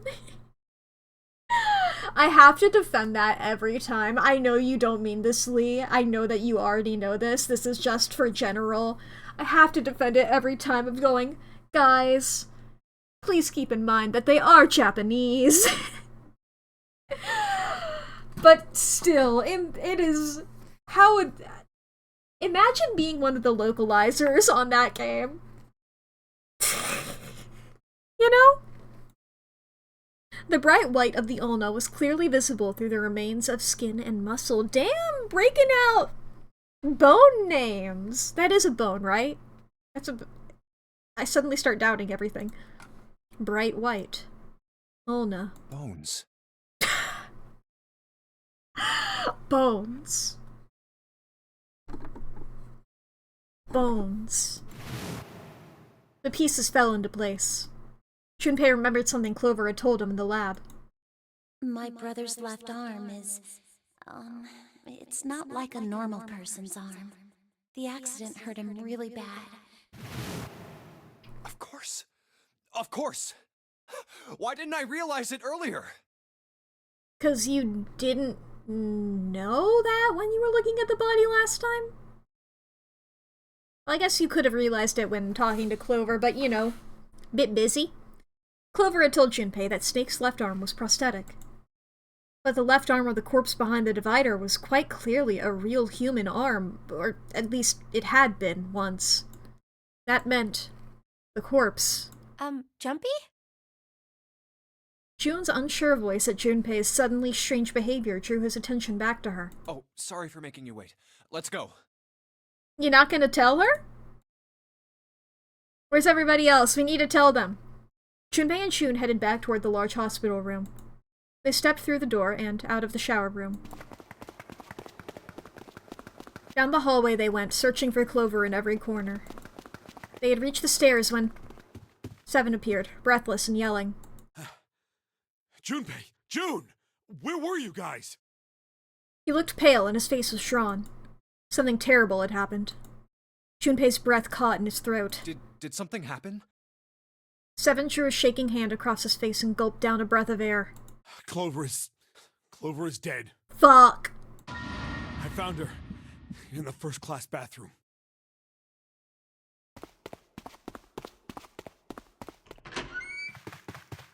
Hey guys. Well, at least I got potentially good news about Snake. Everybody's dying in bathrooms. All sound ceased for Junpei. The world was an empty, muffled expanse. Then he began to hear his own breathing. What a pose! What a pose to be dead in!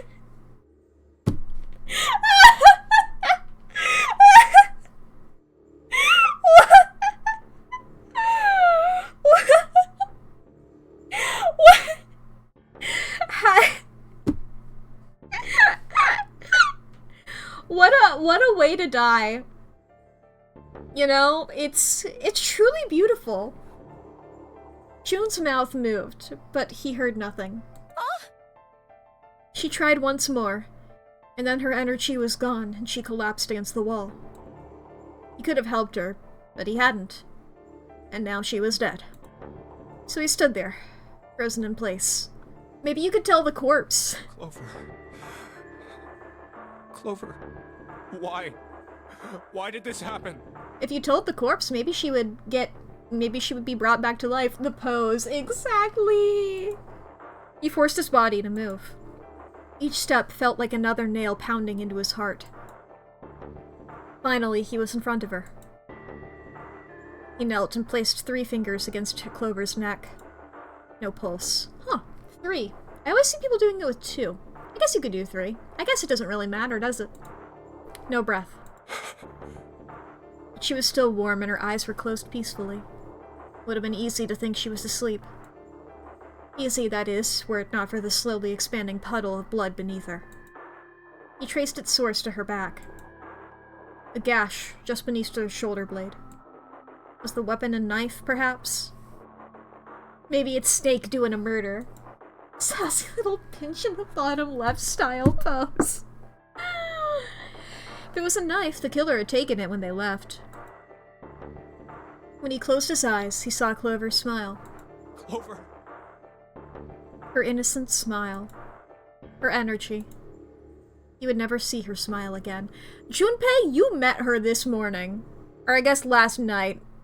But also, you know, like, not a lot. And she's been depressed for most of it. No way. You're acting like she's a close friend. It's sad, but you know. He could have done something. He could have helped her. His stomach twisted itself into a sickening knot. Let's get out of here, June. Junpei lifted a limp June from the floor and carried her from the bathroom. Do we want to tell them about the arm thing, or... Feels like that's some very good information to share. It was a foolish question, and he knew it. Yes, I think so. Her voice was weak. The fever had gone down, but the emotional scars she'd received were not likely to recede as quickly. Junpei laid his hand on her shoulder, and they walked back toward the bedroom. You should get some rest. My guy? Y'all have like an hour left at this point. Fuck you mean you should get some rest. Fuck that. Here, the bed. Can you sit? Yes. Whatever. She nodded once and stared at the floor. It was too much for me to expect him to tell people. I mean, maybe he will. You know?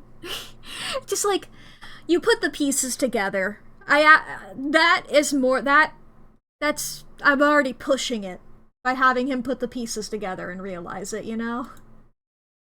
Ace, Lotus, Santa, and Seven. They all stared at nothing, their faces drawn and tired. After a while, they drifted into the bathroom to see Clover's corpse themselves.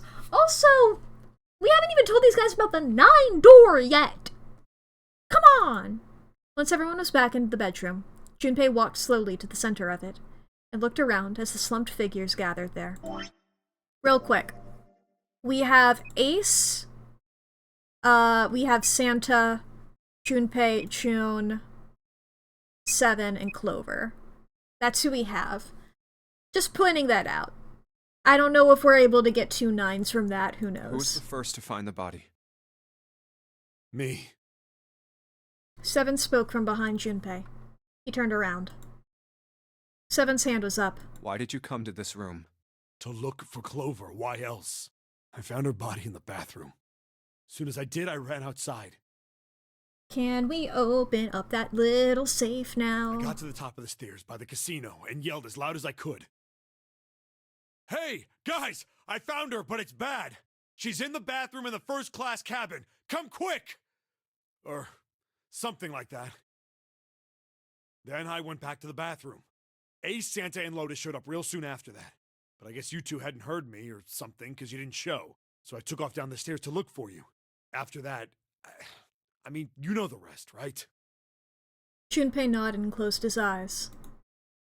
There was one more thing he needed to ask. Seven, there's one more thing I'm worried about. What?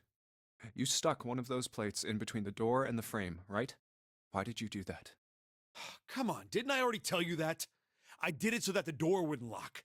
So we could come back to this room? Oh, you think I did it? Well, I don't know. That kind of depends on what you say, doesn't it? Junpei, don't... whatever. For crying out loud. He's such a nice dude. I know that he's a cop, but you don't know that. Seven sighed and shook his head. Follow me. There were 2 doors standing next to one another. He opened the one on the right. A closet? Keep looking at it! Yeah. Seven stepped inside. He stood in front of one of the shelves that filled it and gestured toward a small box. The box was a small metal cube. He looked at Junpei. This is the reason. This safe. Thank We you. couldn't open it when we were getting through this room. I figured there might be something pretty important in it. I couldn't stop thinking about it. I figured eventually we might figure out what the numbers are for the safe. And if we did, I didn't want to screw around with door 5 again. So I put the plate in the exit door so we could get back in that way. You get it now? I figured that from the very beginning, Seven. Junpei didn't, but I did. I didn't even realize that this was up for questioning. Yeah. Junpei nodded and looked at the safe. He grabbed the handle and shook it. Figured it wouldn't open. It was as locked as it has been when Seven found it. Huh? There was one change, however. This is Just underneath the safe was a pile of fine reddish-brown powder. Rust. Junpei stared at it, considering. If there's rust here, that means... Has someone opened the safe? Ah. Junpei left the closet. Seven followed him back to the bedroom. Guys, I got news! Huh? It was cold and quiet. No one spoke. They sat, frozen in place by shock and grief and fatigue. The room felt tiny and oppressive, and the thick metallic smell of blood filled the room. Congrats, Junpei. He left the closet. Nice. Junpei turned and headed for the living room. Anything to get out of there. Junpei, tell them about the arm. You're the only one now who knows about the arm. The only other person is fucking dead. I mean, Snake is still alive in my mind, so probably he also knows, I would assume. And also maybe Zero knows, I would assume. That would be June. Maybe Oh, there's boy. another clue. Anything that might lead us to discover who stabbed Clover. As quickly as they could, they searched around and under the beds and in the corners. They. Are you doing this with Seven, or did you suddenly change pronouns? His eyes caught on the door. The door that led to the passageway of door number 5. Behind this door. The ninth man's body is behind there. Maybe I should have another look at it, just in case. Quietly, he pushed open the door. Ugh. The smell hit him like a blow to the face. Oh, the hell? This smell is... Yeah, what was the number of the door? His lungs contracted, unwilling to inhale such fetid air. Acid boiled up from the base of his stomach, churning what little food was there into a violent froth. Oh. It was too much for him, and he vomited. A thin stream of yellow water and bile scattered onto the floor. B-53, first class. He wiped his mouth weakly and stared at the dead body. Chunks of torn flesh lay in an arc around the body. What remained of his intestines had slid out onto the floor. Yeah, this guy's body just seems more fucked up. I don't know. The pool of blood that framed it was half dry, but so thick that it had taken on a texture not unlike that of an egg yolk prepped sunny side up. On the floor, next to the broken mass of the man's head, lay his glasses, cracks spidering across the lenses. The bloodstains near them had already dried like scabs on the floor. Wait. That was when he noticed. It's gone. His bracelet. It's gone. Ha ha ha! It was right next to the glasses. But now... it was gone. The number 9 bracelet was gone. But why? Had someone taken it? He was turning it over and over in his mind when he heard Seven's voice. Huh? Where'd Junpei go? It had drifted out to him from the living room. Junpei walked slowly out of the hallway. Oh, there you are. Were you looking for something in the hallway? Seven looked up as Junpei entered the room. Yeah. Did you find something? I found a lack of something, and that's what's interesting. I also found out a thing about Snake's arm. And also, we still haven't told some of the people about the 9 door. He thought for a moment before he responded. No, nothing. Technically, it wasn't a lie. Oh my god, Junpei, why are you keeping secrets? He hadn't found anything. In a way, in fact, that was the problem. Something he'd expected to find hadn't been there.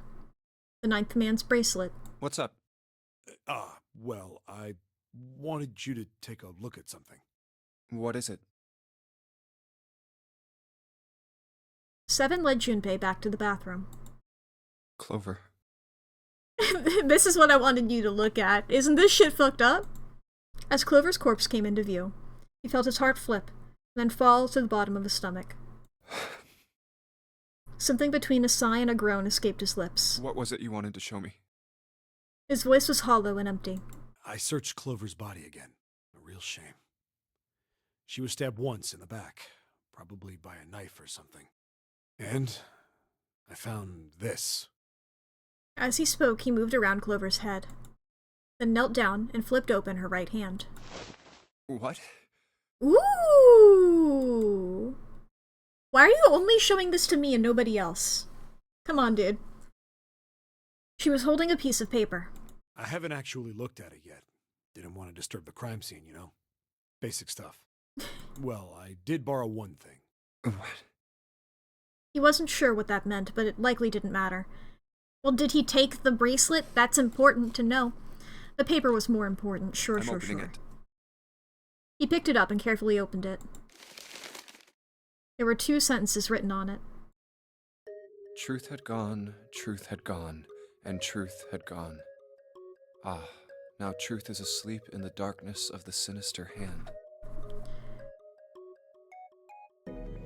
What? What? What? Truth had gone, and truth had gone, and truth had gone. Well, there's 3 dead people. And now truth is asleep in the darkness of the sinister hand. June is asleep? Is that anything? What is this? Some kind of secret code? I don't fucking know. Seven peered over Junpei's shoulder at the note. Junpei stepped away from Clover's body and into the living room. He began to pace, attempting to decode the note. A code. The first clue was likely the phrase sinister hand. Sinister hand means... well, probably left? Because left has a, like a connotation. Left has always been... not always, but you know, left-handed people were, people were mean to them for a long time. Discriminated is the word I was looking for. Left-handed people were discriminated against for a while. I mean, only fairly recently were they not. And, that was also the hand that Snake had lost. Sinister was a term used in heraldry that meant to the left of the bearer of a coat of arms. Crazy sentence! And then Lee also knows this for some reason.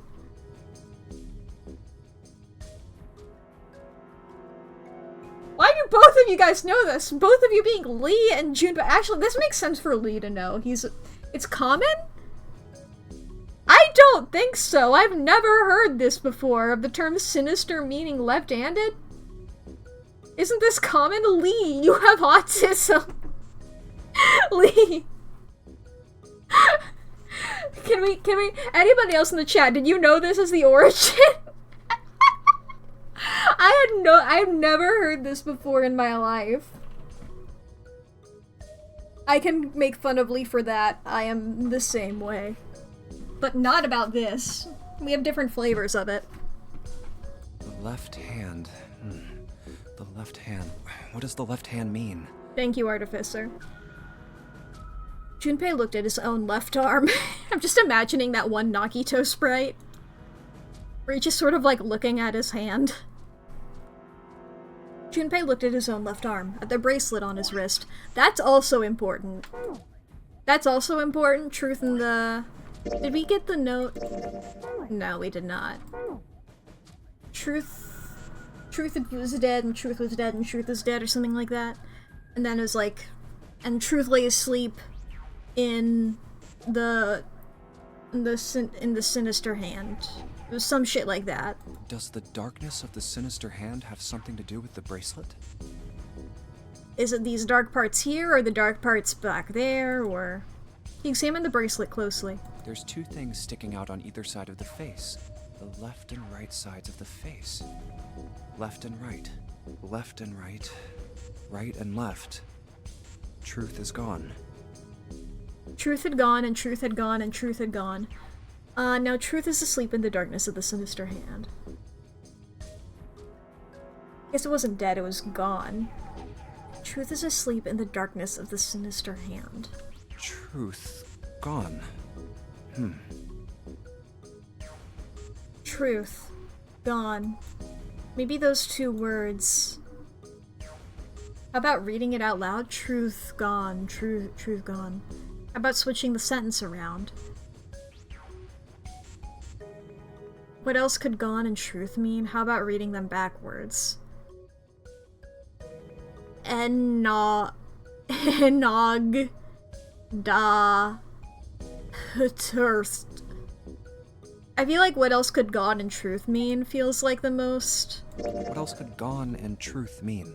That's the avenue that I would like to explore. Truth, of course, means something that is correct.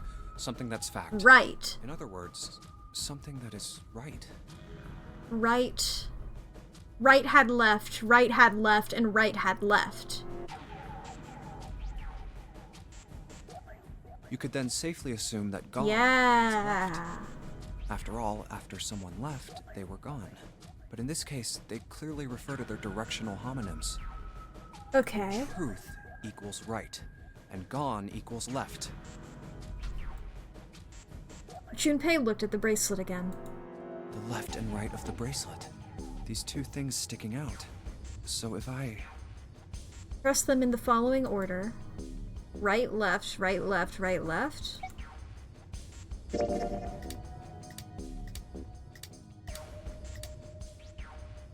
And then... Whoa! One after another, 8 numbers flashed on, then off of the face of Junpei's bracelet. Wait, did it just...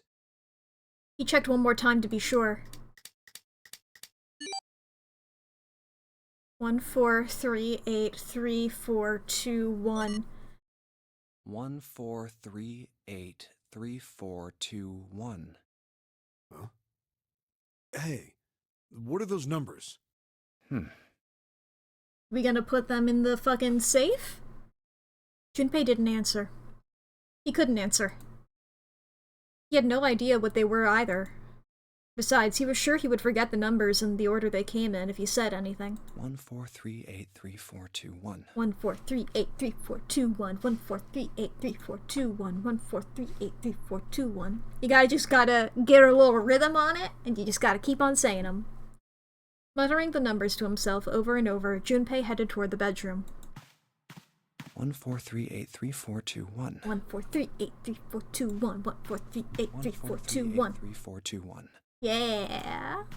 1, 4, 3, 8, 3, 4, 2, 1. 1, 4, 3, 8, 3, 4, 2, 1. 1, 4, 3, 8, 3, 4, 2, 1. 1, 4, 3, 8, 3, 4, 2, 1. Before long, he found himself in front of the safe again. Its lock was the only device he could think of that required a sequence of numbers such as the ones he just discovered. Besides, someone had opened the safe at least once already. Had Clover come to the bedroom to open it? Junpei slowly dialed in the numbers the bracelet had given him. 1 to the right, 4 to the left. And... 3, 8, 2, 4, 2, 1... Finished. Bingo. I knew it was for this. A small, telltale sound of a lock opening. He grabbed the handle, took a deep breath, and pulled it up. Oh, is this some sort of note? Inside was a piece of paper. Doesn't seem to be Braille. It was roughly the same size as the one Clover had been holding. Let's see. Junpei picked it up. This is what it said. Fact number 1. The nonary game was played once before, 9 years ago. Ha ha ha ha! Yes? Fact number 2. The person with the number 2 bracelet attended the game 9 years ago. Snake was also there! Snake was also there! I was so caught up on it being June. I mean, it makes sense. It makes sense for Snake to be related to this. I'm not entirely surprised. You missed a second, was there anything before this? Well, don't you worry about it. Because in fact, we're about to experience 3 minutes of ads, chat. And I can give you the recap during this ad break, but before that happens, let me remind you, chat, to go to the bathroom, or grab a snack, or get something to drink. That'll be very beautiful. I won't be doing anything new. We won't learn any more facts during the ad break, don't worry about it. But also, this is your hourly self-care check-in. Do you need to fix your posture, take your meds? Do you need to do some stretches, feed your pets? Gotta save your files, charge your devices? Please take care of yourself. Now is gonna be the perfect time. As a grand old reminder, please take care of yourself. Do it! Alright, chat. Anything that happened here, I guess I'll just rewind a little bit. Back to when Junpei was doing the truth had gone and truth had gone and truth had gone note. That being right and left and right and left and right and left, because truth, you know, that if something is true, that means that it's right or correct. Correct, right. And then gone, you know, somebody's gone, they've left. Right, left, right, left, right, left. Puts that combination into his bracelet. He hits the right button, left button, yada yada yada. And then it flashes a bunch of numbers at him. 1438341. And he's like, holy shit, numbers. And he takes those numbers and he puts them into the safe. And that opens the safe, and he opens the safe, and there's a piece of paper in it. And now he's reading from the piece of paper. That's what happened. Oh boy. The nonary game happened 9 years ago. Of course it did. The fact one was that 9 years ago the nonary game had been played before. Or the nonary game had been played before 9 years ago. For sure, I'm assuming Cradle Pharmaceuticals, 16 children 9 years ago, kidnapped for 9 days, yada yada. You know? This could also be, maybe, back to the conspiracy board, the rats? You know how, like, that was a big experiment on the rats? To figure out if they could get through a tough situation? And now cut to us being a separate experiment, seeing if we're getting out of it faster. I don't like that theory as much as I like June being zero and evil because she was one of them. But you know. Okay, the facts as we stand, as we know them right now. Ace, president of Cradle Pharmaceuticals. Santa was there. Santa was there. Not Santa, sorry, Snake. These fucking 5-letter bitches. President? Oh, you missed that he was the president of Cradle Pharmaceuticals? Yeah. Yeah. We got confirmation from Santa, is why I got the names confused, because I was switching them up. Santa mentioned he was the president, Cradle Pharmaceuticals. That Ace was not that he... Okay, yes. Orphan came home, you had to say hi, that's fair. That's fair. The ad should be over. I'm still recapping everything. It's all... the facts as we know them. Ace was the president of Cradle Pharmaceuticals. 7 was investigating Cradle Pharmaceuticals for doing their fucked up shit. We now know that Snake attended the game 9 years ago, which we are assuming is the 16 kidnapped children 9 years ago for 9 days. You know? If that happened 9 years ago, I don't know how old Snake was. We never really had a good bonding moment. But, you know, him being blind... You know, I'm still sure. I think Snake... I don't think Snake is zero. If Snake is evil, then Snake is a lackey, or a hired help, some sort of goon, you know? He's a henchman. He's not a mastermind. If he is, I will be eating my words. I'm aware of this. He could still technically be innocent-ish, in that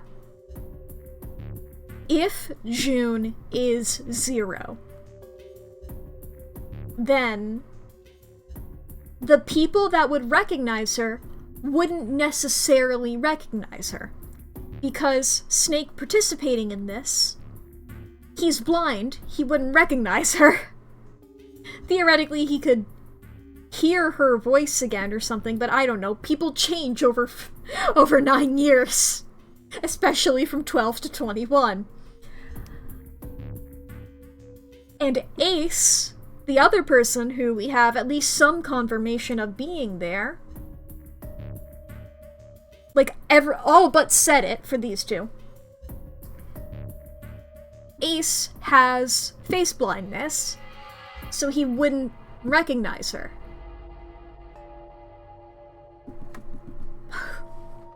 Same could be said about him not recognizing Snake. Let's learn more facts. Fact number 3. It was planned by the following 4 people. It, the original Nonary game, or this Nonary game? Cradle Pharmaceuticals CEO, Gentaro Hongo. Gentaro Hongo. Is that Ace's name, or Cradle Pharmaceuticals Chief of Staff? Okay. Nagisa Nijisaki, Cradle Pharmaceuticals R&D Supervisor. I guess that makes sense, research and development. I'm just used to R&D being more of like an advertising thing. I don't know, I tend to hear R&D from people being like, oh, we're checking to make sure that like this is marketable to people, but I guess I don't actually know. Who knows? Teruaki Kubota, and majority shareholder in Cradle Pharmaceuticals, Kagachika Musashiro.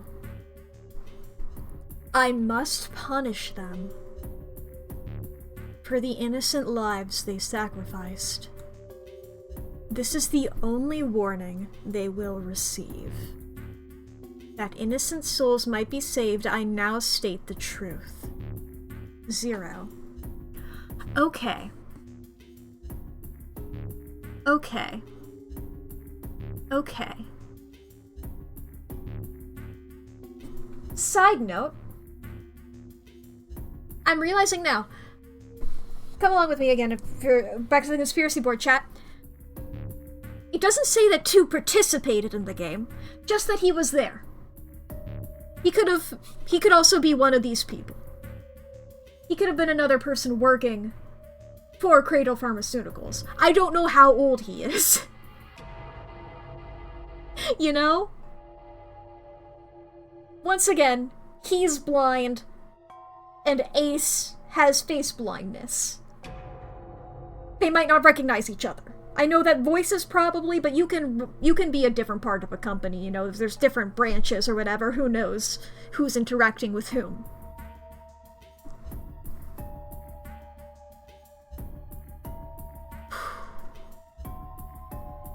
I don't know why it calls out Snake specifically, but I will point out that this was written on paper and not in Braille. So probably, you know, just assuming that he couldn't read it. Likely true. Assuming that he's telling the truth about being blind. I have to clarify that every time because I don't trust him. I don't feel like this is written... Now this could be... If Snake is 0, that's technically possible, and it's technically possible for him to have written this note.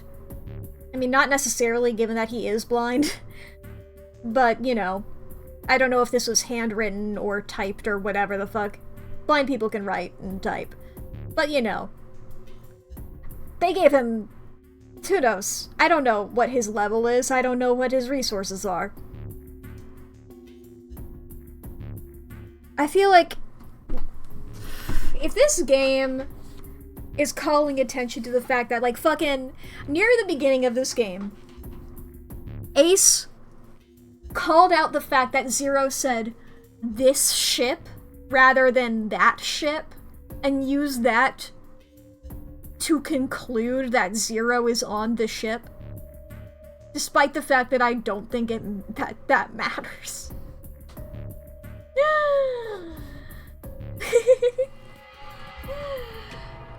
But I feel like that's semantics and people can talk weird. But because of that, I feel like I have enough grounds to say this sounds like Snake isn't Zero.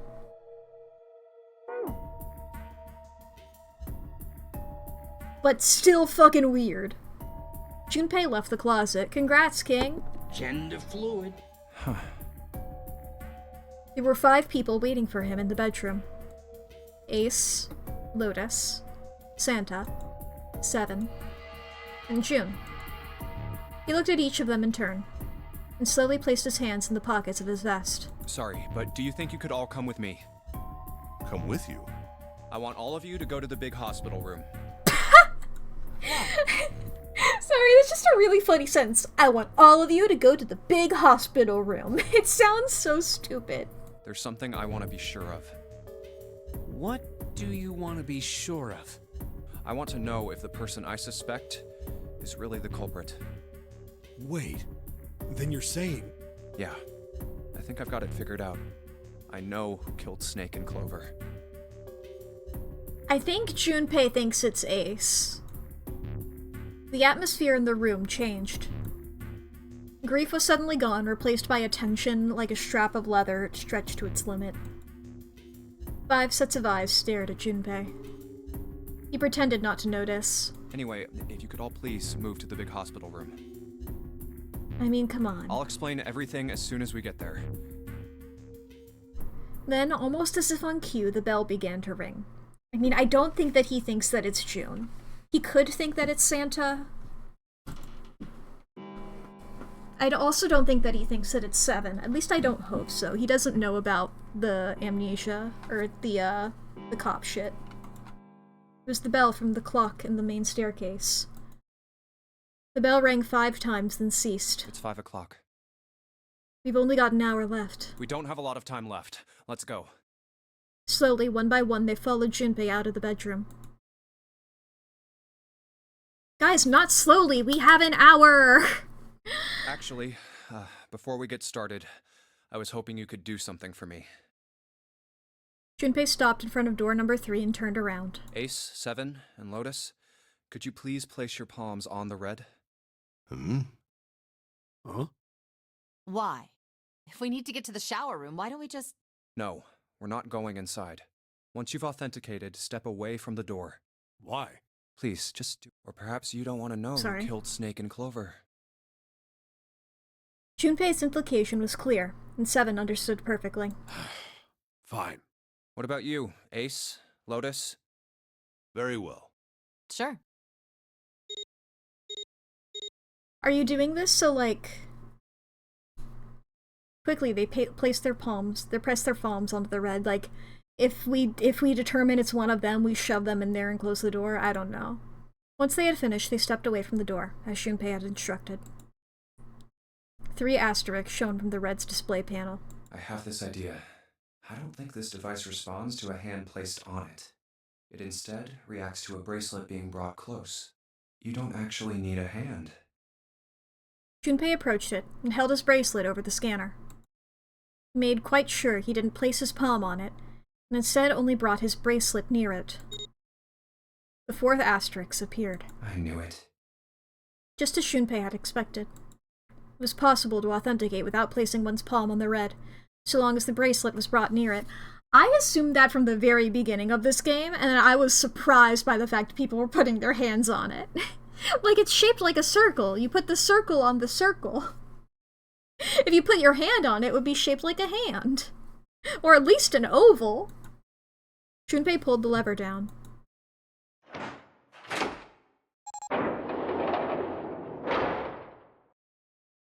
Door 3 opened like a hungry mouth.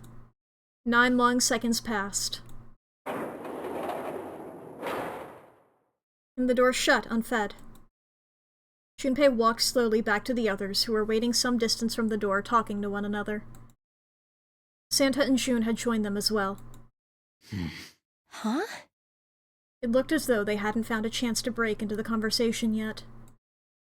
As Junpei approached, they turned to look at him, curiosity playing on their faces. Before long, the other three did as well. What was that about? How should I know? Clearly, they were all expecting some answers. Thanks. I appreciate your cooperation. Clearly, they'd hoped for something more forthcoming. He continued. By the way, Ace, would you mind if I asked you something? What is it? Do you know who I am? What? What kind of question? Just answer it, please. Who am I? You're Junpei, of course. Who else would you be? Unfortunately, that's the wrong answer. Actually, I'm Santa. What? Ace's voice was full of surprise, but it was also tinged with confusion and fear. Everyone else looked nearly as surprised. Santa looked especially shocked to discover he was actually someone else. If he spoke, however, the trap would be exposed. Junpei quickly continued. The clothes I'm wearing, I borrowed from Junpei. And the clothes he's wearing are mine. We had a little swap. That's ridiculous. Impossible. So, you're saying I'm not Santa? Of course you aren't. Why? What makes you so sure I'm not Santa? If you were Santa, then door 3 wouldn't have opened for us just now. 1 plus 7 plus 8 plus 3 equals 19. 1 plus 9 would be 10. The digital route would be 1. But the 4 of us just opened door 3. And that's what you have to rely on, that, and not anything else? You can't possibly be Santa. Your bracelet number isn't 3. It's 5, right? Only then, when it was too late, did Ace realize his mistake. He set his jaw and glared at Junpei. You're exactly right. My bracelet number is 5. As he spoke, Junpei lifted his wrist up to show everyone the bright red bright red?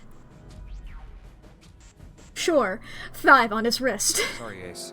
I tricked you. Of course, I'm not really Santa. I'm Junpei. Who could possibly think I was? It's obvious I'm not. To think I was? Ridiculous. But I guess you couldn't see just how obvious it was. I asked you before, didn't I? What makes you so sure I'm not Santa? And you answered. If you were Santa, then door 3 wouldn't have opened for us just now. Most people wouldn't say something like that. Yep. They'd be like, you look like him. The first thing that would come to anyone else's mind wouldn't be the bracelet number. There'd only be one thing they'd say. One sentence. You don't have his face. Ace. Or the hair. Nosha. Am I right? Colorblind, yeah. Junpei's voice was quiet and calm. He knew the truth. So did Ace. Prosopagnosia? The others looked confused. What's that? No clue. Prosopagnosia is... He heard Lotus begin to explain it to them. Ace glanced at them, then turned back toward Junpei and sighed. Very well. I confess. I have prosopagnosia. I cannot differentiate human faces. Is that what this was about? You want to mock me for my disorder? No, not at all. I'm not making fun of you at all. In fact, I feel kind of bad for you. No, the reason I brought this up is that there's an excellent chance the person who killed Snake has prosopagnosia. Dun dun dun! Ace's face tightened. His eyes narrowed. What do you mean? Junpei leaned casually against the iron piping of one of the beds. Junpei is so... Junpei is high right now. Junpei is soaring. He's just like... Junpei is getting to do the classic detective gathers everybody in a room and lays out everything that happened, and he is eating that shit up. He is having the time of his life, leaning casually against the iron piping of one of the beds. Oh my god, Queen. I'll just come right out with it. I think it was you, Ace. You killed him. Junpei was suddenly very aware of 5 pairs of eyes on him. He had their undivided attention now. I'm also curious how far into this we are. Yeah, we are still in the first one, that's what I thought. The room had grown very, very quiet. Junpei took a deep breath. That's ridiculous. What possible evidence do you... I have 3 pieces of evidence. The first. Think back to a few hours ago. You made us argue over the 3 doors here in the big hospital room. There was no way all 7 people could go through them. Lotus suggested that we sacrifice one of us. Lotus looked away awkwardly. Junpei glanced at her and continued. Then you, Ace, said, I'll stay here. Why would you say something like that? It's pretty simple, really. I mean, I called that out for being weird myself. You didn't want us to see the dead body in the shower room. Ooh. Ooh. You see, if Ace stayed behind, there were only 2 doors the rest of us could go through. Doors 7 and 8. There was no way we could get through door 3, the shower room. You knew that, didn't you, Ace? Damn, the people in this game are so good at math. That's why you volunteered to stay behind. Come on now, I think that's going a bit far. I can understand if you're jealous of my bravery. Shut the fuck up! Please don't devalue my actions. I only wanted to save the rest of you. Surely you can understand my altruism. Altruism, huh? Junpei stared off into the darkness at something very interesting and lazily began... let me try that again. Junpei stared off into the darkness at something very interesting and lazily began to dig a persistent bit of wax out of his ear. You already knew, didn't you? You knew that whichever doors we took, eventually we'd end up back in the big hospital room. What on earth are you saying? Of course I didn't know that. How could I have? Really? Yes, yes. Pleading was not something they'd heard from Ace before. Junpei pulled the piece of wax from his ear, glanced at it, and flicked it off into the darkness. Oh well, that's cool. I've still got 2 more pieces of evidence that say you're the killer. The second is that, as I said earlier, you have prosopagnosia. Then you mean to imply that a person who can't distinguish human faces must be a bad person? Junpei is so cunty. I'm living for this. I'm just so long for the ride. I'm like, I don't necessarily believe it.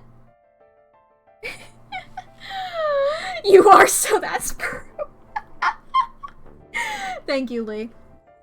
But it's like, you know, I don't think, like, maybe he killed Snake. I don't know. I don't think Snake is alive. Or I don't think Snake is dead, rather. I think, obviously, he's going to call attention to the fact that whoever's dead in there isn't Snake. But, like, I'm just along for the fucking ride. I'm like, Junpei, take the fucking wheel. He's so cunty about this. Junpei, they call that prejudice. Not that stupid. Then why? Well, before I explain, I suppose there's something I should tell you. The corpse in the shower room. It's not Snake's. What? Ace's face went pale. The others looked confused as well. If the body wasn't I Snake's... didn't put it together right away, but there was something Clover told me. She said that Snake's left arm was prosthetic. He'd lost his real arm in an accident. But the body we saw in the shower room, let's call him Guy X. Guy X! Sure. Sure. Could have done like a John Doe or whatever, sure. Guy X's left arm was definitely flesh and blood. In other words, Guy X couldn't possibly have been Snake. Oh god. No. That's impossible. Thank you, Luke Skywalker. You know, we are just sort of confidently saying this. I can't believe Cable died. It also has a prosthetic? Well, Cable does. At least have, you know, not like a non-human arm. I guess it is... Well, I guess he's a mutant, so all of them is non-human. But, you know, metal. Long story short, metal. That's why you added the question mark, because what is that? Yeah. I don't know if you dig into it if it's flesh under there or not. Cable is weird. But anyway, what was I talking about? Fuck. Yeah, I was like, oh yeah. Junpei, truly bold of you to claim this, given that Clover only told you. Can you imagine, like, saying this about, like, a dead body that nobody really, like, nobody knew this guy beforehand. Nobody can verify. Ace had started muttering deliriously to himself, shaking his head back and forth. Junpei was long past caring. He's so... I'm like... I'm so obsessed with Junpei right now. I'd be like, Junpei's fine, I like him. This shit is delicious. Let's say, hypothetically, that the killer didn't have prosopagnosia. If that were the case, he would immediately realize that Guy X wasn't Snake. Even if the clothes were the same as Snake's, their faces would be completely different. It would have been obvious they were different people.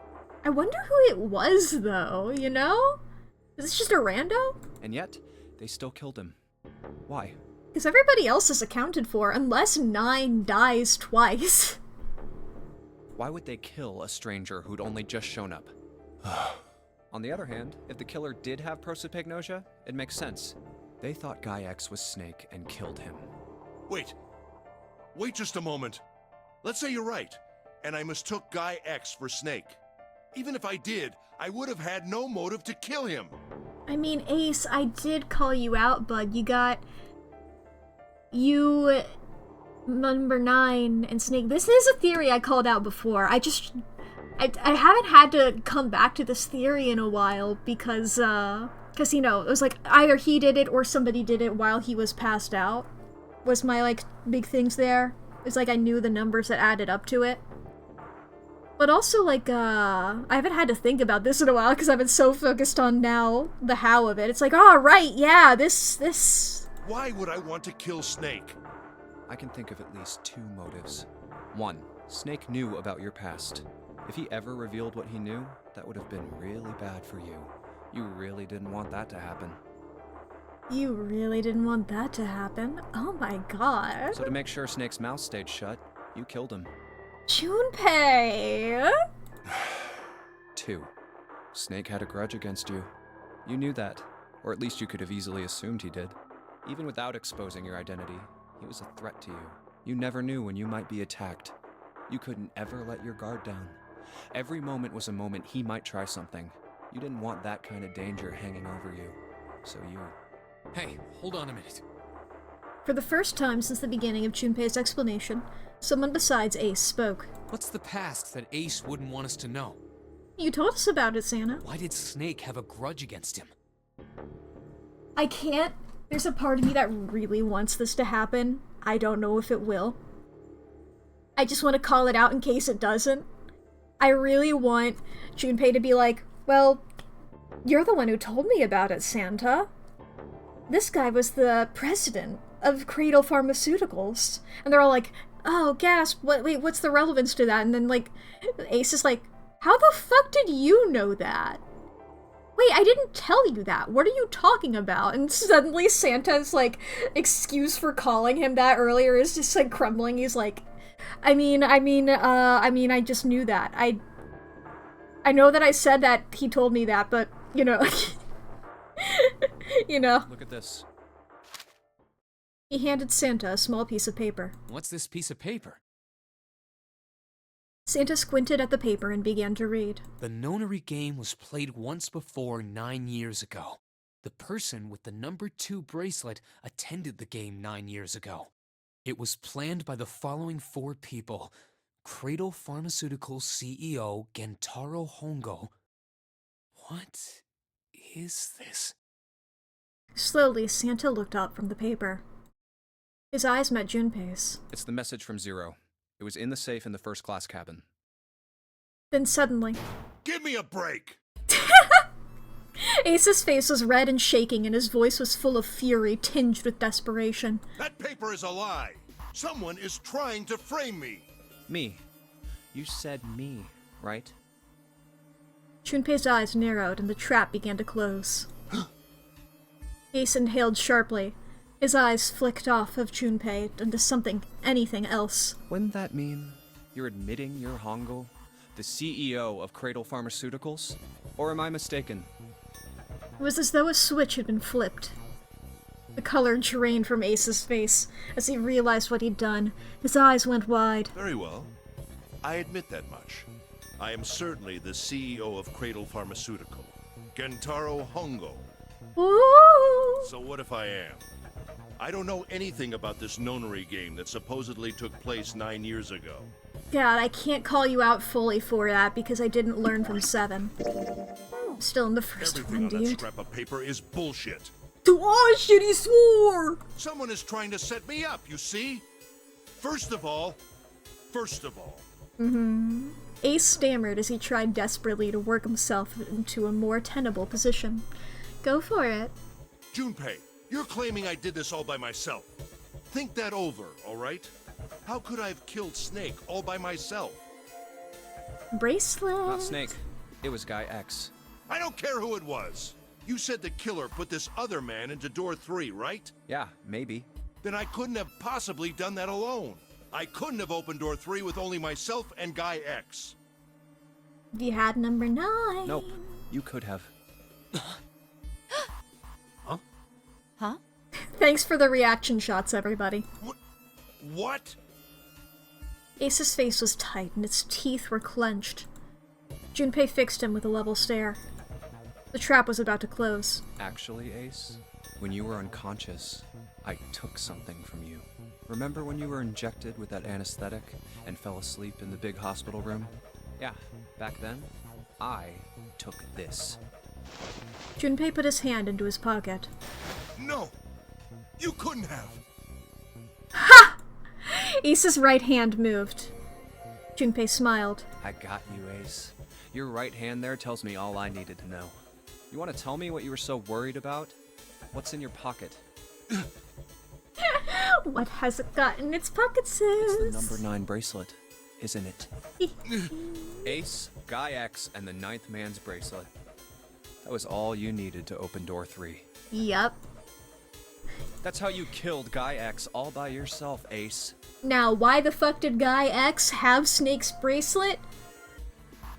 Don't worry about it. All you needed was the number 9 bracelet in your chest pocket. Ace lowered his hand from where it had stopped halfway to his pocket. He looked down at the floor, his face hidden from Junpei. All he could see was the corner of Ace's mouth, twitching like a dying fish. If you want to play innocent, that's fine by me. Go ahead, tell me. I don't have the bracelet, if that's what you want to do. But if you could take off your coat and hand it to me, I'd really appreciate it. Otherwise, we'll have to take it from you by force. Right, Seven? Yeah, it'd be my pleasure. Glad you're on board so quickly, bud. Seven cracked his knuckles with a sound like gunfire. Right, yeah, you're a cop. Of course, you love jumping to conclusions.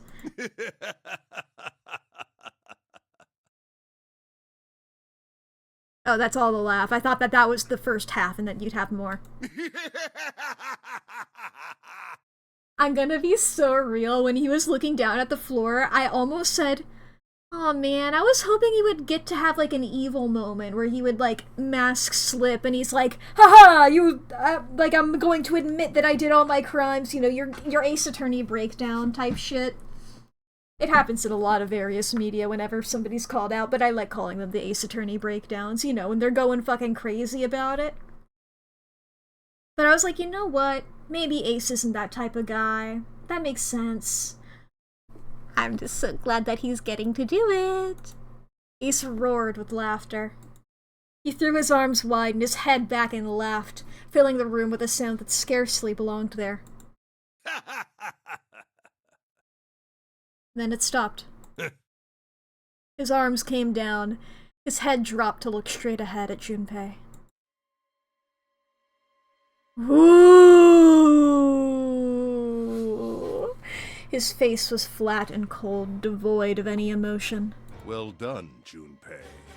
As you so Oh, correctly deduced, I have the number 9 bracelet. I love when a character's mask is gone. Yes, I love when an act I fades. retrieved it while we were searching for the missing hardware for the Red. I left the room I was supposed to search and headed to the first-class cabin on B deck.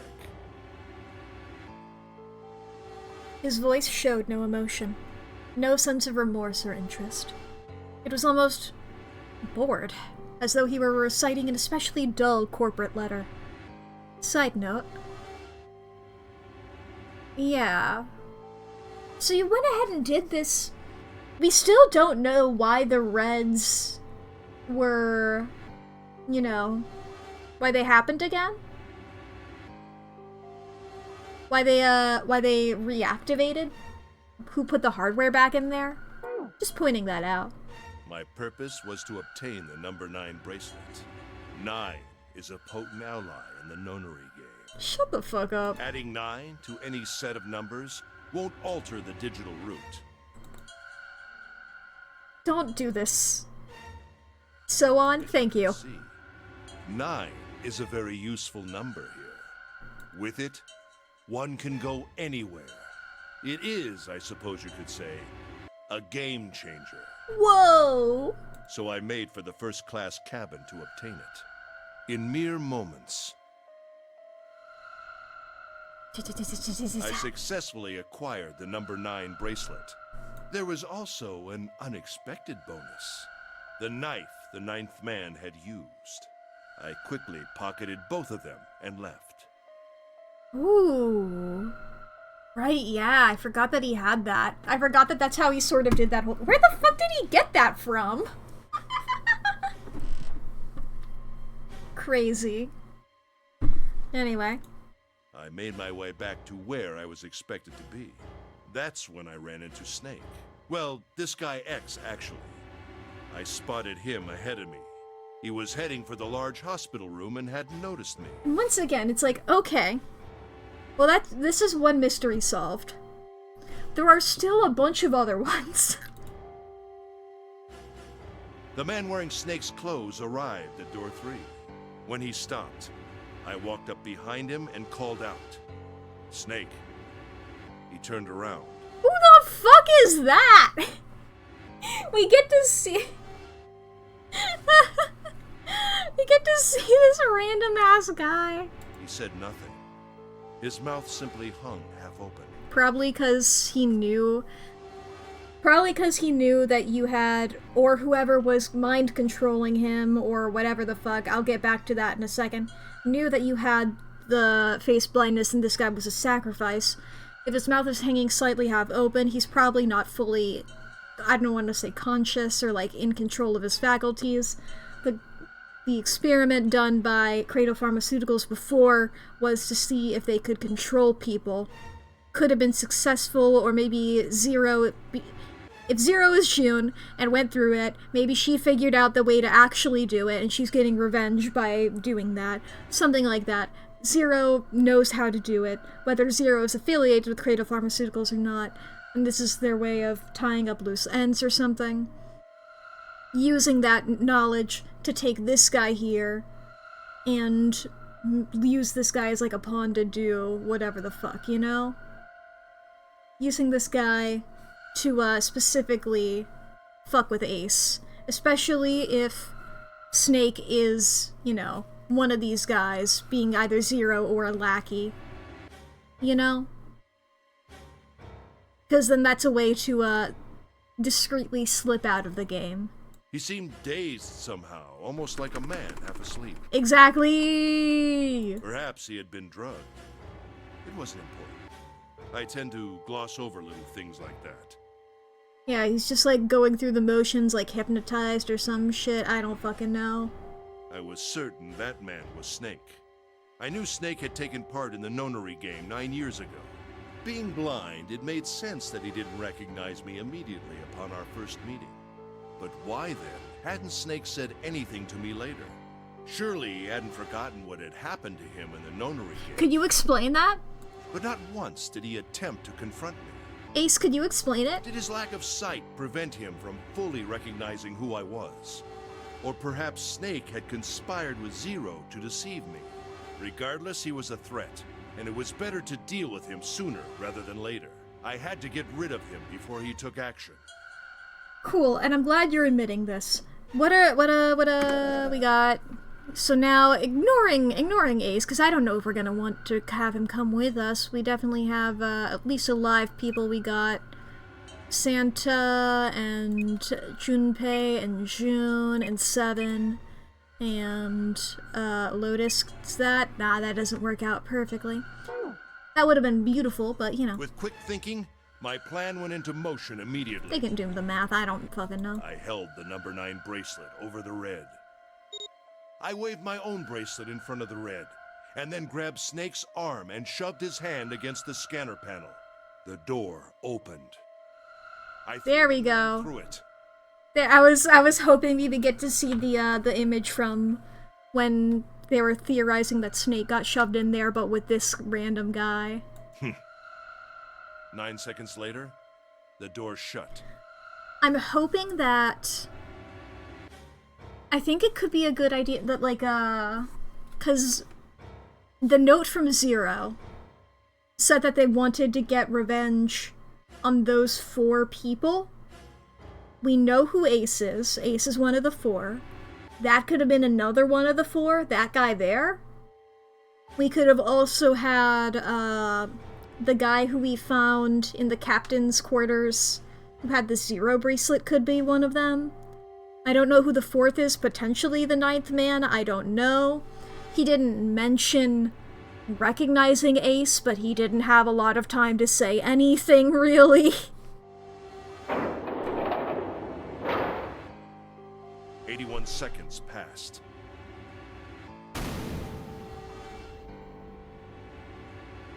The man inside the door passed away.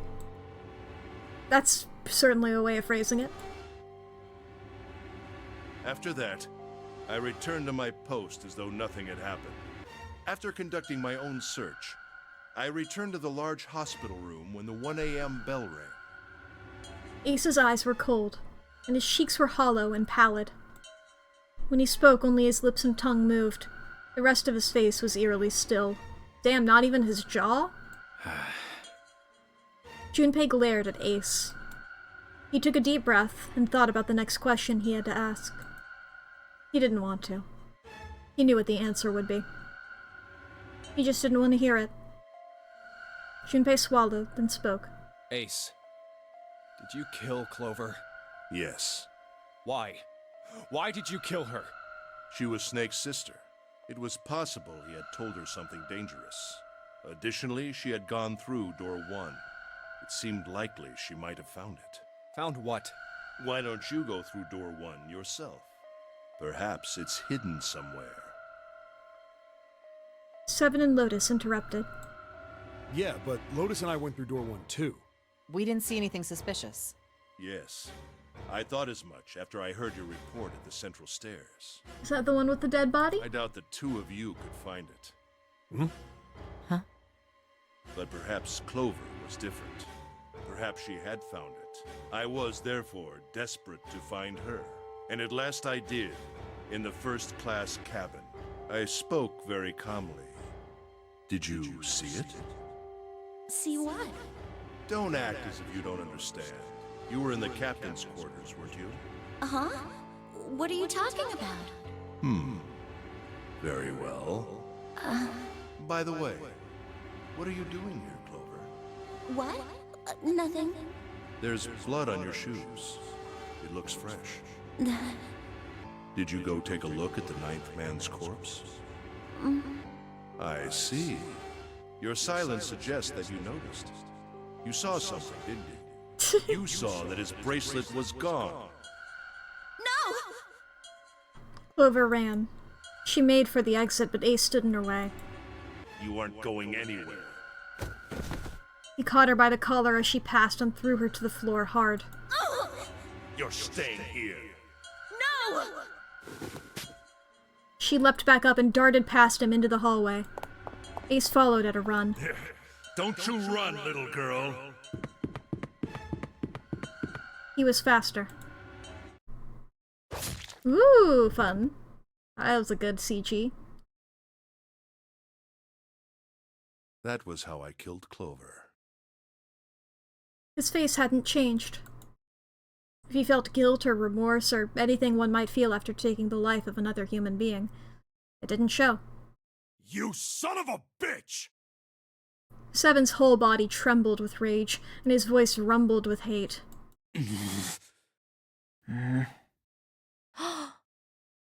Santa's eyes were bloodthirsty, and Lotus and June's faces were distorted by anger and hatred. Sorry, 1 second, just, yeah. I mean, this one's probably gonna be like the ending icon, so it's probably just gonna be the one, but I'm like, what is this? This is the only one that's multiple, you know? Aside from that. It's so curious.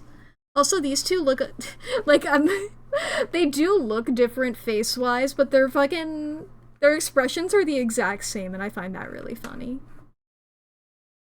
Ace looked at them and smiled. It was a cold, cruel thing, with no humor in it. He shook his head and sighed. I admit it. I've lost. I have lost. Completely and utterly. Don't misunderstand, Junpei. I didn't lose to you. I lost to Zero. Not you. I'm rather disgusted with myself for falling into such a simple trap. I looked the fool. And it was a trap. Make no mistake. Yeah, obviously. I was trapped and manipulated by Zero. The man I killed in the shower room, if he wasn't Snake, then I have no idea who he was. But he was wearing Snake's clothes, and that was no coincidence. Yep. He had also been injected with something that reduced his cognition and prevented him from identifying himself or resisting me. And we can't forget the components that were removed from the red before we arrived. Yep. These are all things that I've thought out myself, but it's good to clarify. I have no doubt that Zero planned all of this. Ace, you are, in my opinion, fully cleared of being Zero. You have been for a little bit, but I'm confident in saying it. Zero made sure I would kill that man. It follows, of course, that Zero knew everything I would do. That I would try to take the number 9 bracelet. That I would try to kill Snake. Everything. Suddenly, Junpei remembered the paper he found in the safe. He remembered the last word Zero had written on it. I must punish them. For the innocent lives they sacrificed. This is the only warning they will receive. That innocent souls might be saved, I now state the truth. Zero. Yeah, I remember I wanted to call this out, but I don't think I did. The fact that they're talking about innocent lives being sacrificed? Well, I mean, you can still sacrifice somebody without them dying, I suppose. But I did want to call out the fact that nobody's ever mentioned any of the 16 children dying. In fact, they said that they were all returned, and that because all of them just returned and there was, like, no real follow-up, they were like, oh, nobody talked about it after they all got back, you know? Like, all the tabloids and newspapers, whatever, they were just... nobody talked about it. Because they all just got returned normal styles. And he remembered other words he'd heard from Clover. I think Zero is one of us. Huh? One by one, Junpei looked at the 5 people standing in front of him. Ace. Santa. June. 7. Lotus. Zero is one of us? No. Wait. There's one more person. Snake. The man who died in the shower room isn't Snake. That means he's almost certainly still alive. Maybe Snake is Zero. Maybe he made Guy X wear his clothes so that we'd all think he was dead. Yeah, and you can see, like, this arm is, like, sticking out a bit, but then his prosthetic arm is just straight down. Where's Snake now? What if he's off somewhere laughing at us? If he is Zero, he must have been lying to us about everything else. Is he watching us?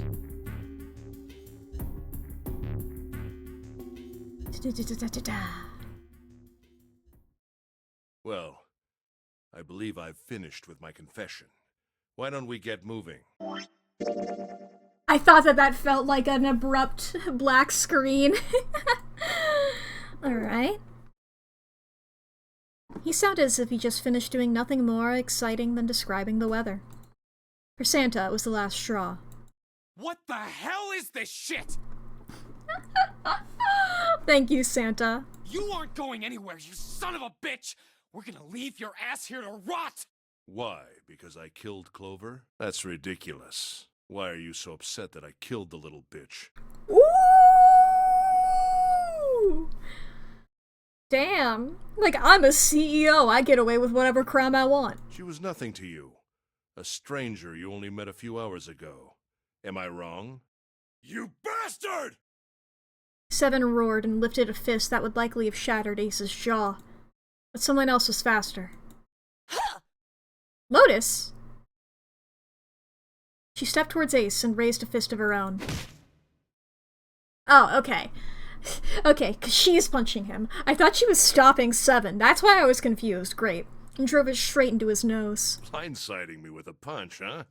You've got some fire, don't you? Shut the fuck up. I confess, I rather like it. Shut the fuck up! He sniffed and wiped a small trickle of blood from his nose with a raised eyebrow. Well, maybe you'd like another one then. Before that, let me give you one of my own. Huh? Lotus scarcely had time to blink. Ace snaked his arms around her and pulled Lotus's back up against him. In the same motion, he reached into his coat pocket. It was a gun. I knew Chekhov was cocking that shit. The revolver. Almost lazily, he tilted it to point at Lotus's head. If any of you so much as blink, I won't hesitate to pull this trigger. I've already killed 3 people. Don't think I'm not ready to make it 4. Fuck is 3? 3 people? What do you mean? Very well. Let me take this opportunity to illuminate you. The person who killed the 9th man was me. Okay. How? And why? Although I suppose to be more accurate, I encouraged him to get himself killed. I mean, fair enough, I suppose, but like, why? Literally, why? You had reasons for the other 2. Why? While we were examining the main staircase, he came to me and told me his name. I recognized it at once. One of your employees? So I gave him a little push. Just a little white lie. I knew that bitch was playing the pronoun game, and he was like, why did he lie to me? I was like, I knew that bitch was playing a pronoun game. I knew that shit. It seems the settings for the dead were altered. Now it only requires a single person to deactivate the detonator in the bracelet. Cause I was like, yes, cause I was about to be like, what? Cause you knew, cause you were Cradle Pharmaceuticals. And he also had to have known because of Cradle Pharmaceuticals, so he was your employee. Investigate what's beyond door 5. We'll meet again later. And with that... Okay. Have a good one, guys. I'm going off ahead now. Well then. I forgot what his voice sounded like. Why is it stopping? God damn it! You lied! Open the door, please! I'm begging you! Help me! Please get me out of here! Get me out of here! Oh my god! There's no time left! Listen! I was lied to! He lied to me! He put me in here! It was him! He killed me! It was him! Ah! Bitches love to play the pronoun game. I had 4 reasons for killing him. 1. As I said before, in the nonary numbered. game, the number 9 bracelet is of utmost importance. Yeah, is which of these numbers is going to be that he was your employee and thus knew who you were? If I had allowed him to keep such a useful tool, he, or it, would have become a threat to me. As such, I decided that he should be eliminated early on. 2. I wanted the number 9 bracelet. Fair enough. If I could manage to obtain it, I would be able to manipulate the game as I saw fit. I feel like reasons 1 and 2 are the same sort. I feel like those coalesce into the same reason. I would be unable to acquire the bracelet unless its owner was dead. That's the second reason. Number 3. Even setting aside his number, he would have been nothing but trouble for me. Because he knew who you were. He was aware of my past. He knew what happened here 9 years ago. It was important that I eliminate him before he was able to disseminate this information. Number 4. Lastly, I wished to conduct a simple test. Wanted to see if it worked. A test to see if this nonary game was serious, or a poor attempt at a joke. I needed to be quite sure. As such, I encouraged him to act against the rules so that I might observe the outcome. Junpei glared at him. I don't get your third motive. What the hell happened 9 years ago? Didn't I say? The nonary game was played. I planned it out, and I conducted its execution. Dun dun dun. Oops. Why? What on earth was it supposed to do? I don't really think I have any obligation to tell you that. Yeah, and also, Junpei, we have less than an hour. Ace smirked. He was trying to provoke them, and it was working. Although Ace had paid very little attention to Lotus after catching her, the gun had never wavered from her temple. She looked quite pale, and when she spoke, her voice shook. Hey, what's with this gun? Where did he get this? Why don't you tell her, Santa? Santa ground his teeth and glared at Ace. On the other side of door 6, we found the gun in the coffin in the cargo room, right? Yep. Bastard must have grabbed it when we weren't looking. Indeed I did. That was a pretty serious mistake, you know. Just saying you intended to leave it behind. Yeah, I really thought that they were being so stupid there. It's like, you know, if you don't want to truly take the bullets, leave the gun, you know? Take the bullets so that nobody else has it. Ace laughed, a short, derisive snort, and gave Junpei a sickeningly pitying look. Well, there isn't much time left. I'll be off then. Well, where are you going? Do I really need to explain? I had assumed it would be obvious. I mean, yeah, 1, 8, you have the 9 bracelet. I have the number 9 bracelet.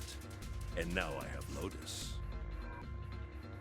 Wasn't there a door with a 9 on it in the room that looked like a church? That's where you're going, isn't it? When did we get to tell you that? And how do you know that? Santa told me about it while we were looking for Clover. Thank God somebody disseminated the information. I see. Well, you are correct. That is my destination. But now I must say goodbye to all of you. Real quick, we got remaining 7. We got June and Junpei. And Santa? Damn. Ah, and please, don't forget my warning. Move and I'll pull the trigger. I don't need her alive to open the door, you know. As he spoke, Ace began backing toward the door, practically dragging Lotus behind him. Shit! He's getting away! But we can't risk it. Junpei, Santa, June, and 7 stood frozen. Ace had the face of a man gone mad. They had no doubt he would pull the trigger. Ace had reached the exit. Now, Lotus, open the door for me if you would. He forced Lotus to open it, then turned and addressed them once more. Goodbye. Then he stepped through the door.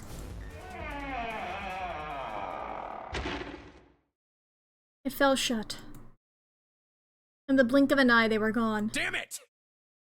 As soon as Ace and Lotus were gone, Junpei and the others leapt for the door in pursuit of Ace.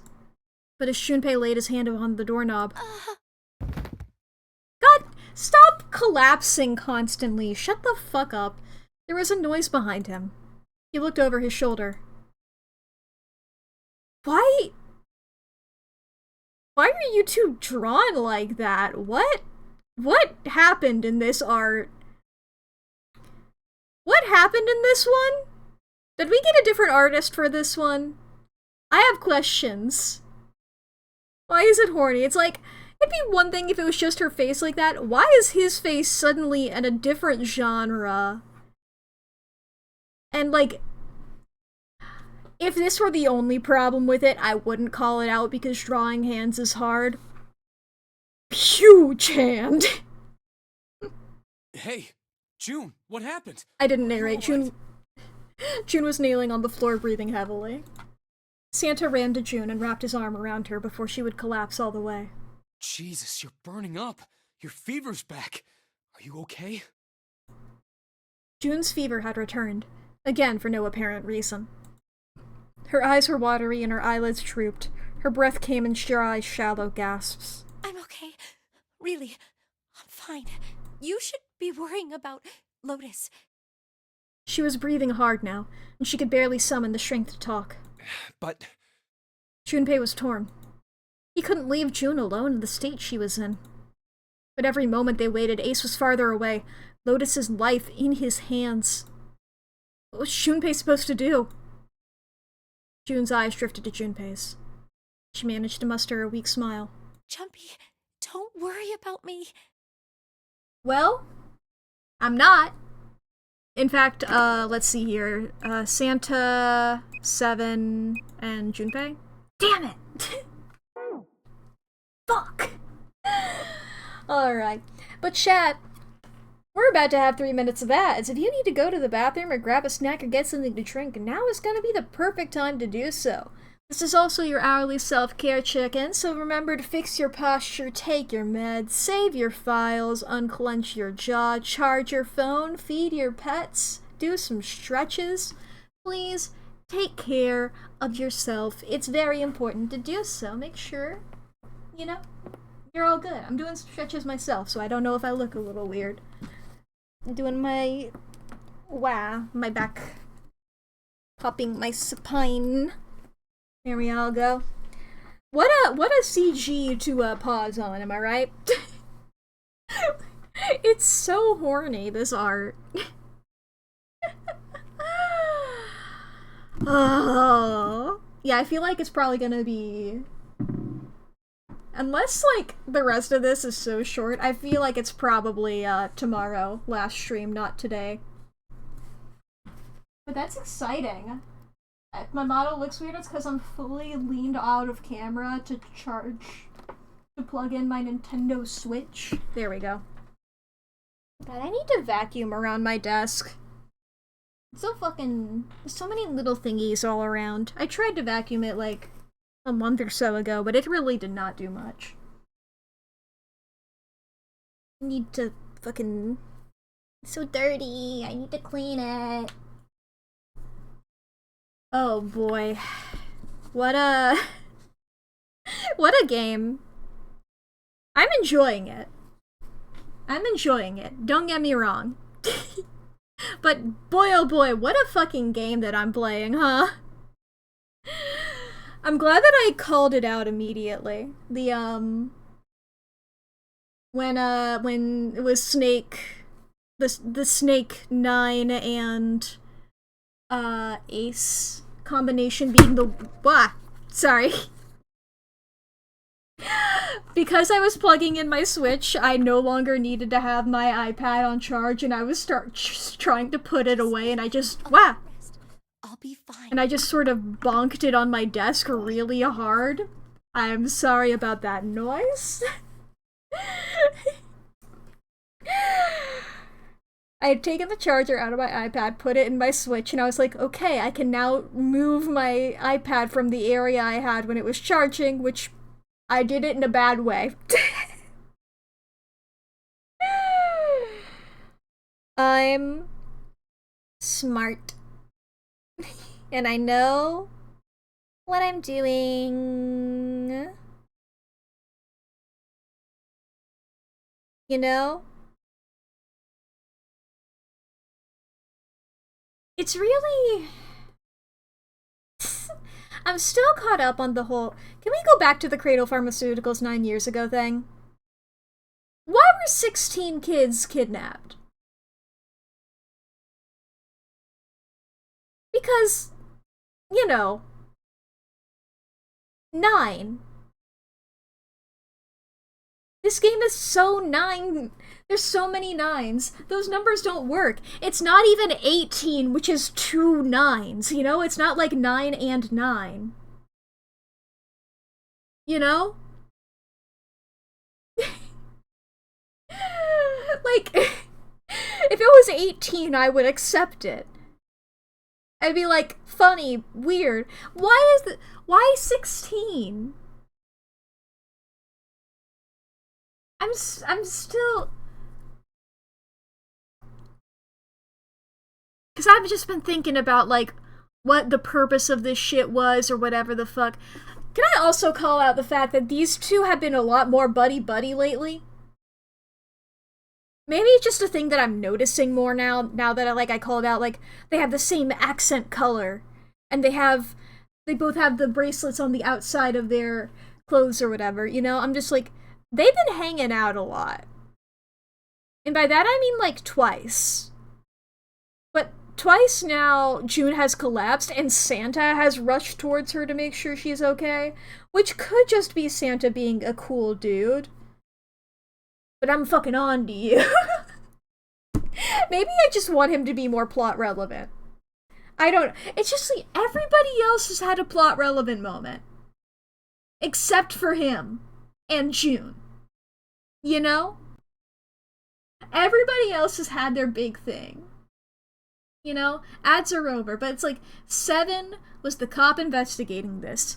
Ace was the guy who was in charge of Cradle Pharmaceuticals. Hell, 9 worked for him. I'm assuming. He at least knew who Ace was. I'm assuming he was another one of those 4 people on the list. You know, Snake went through the game before.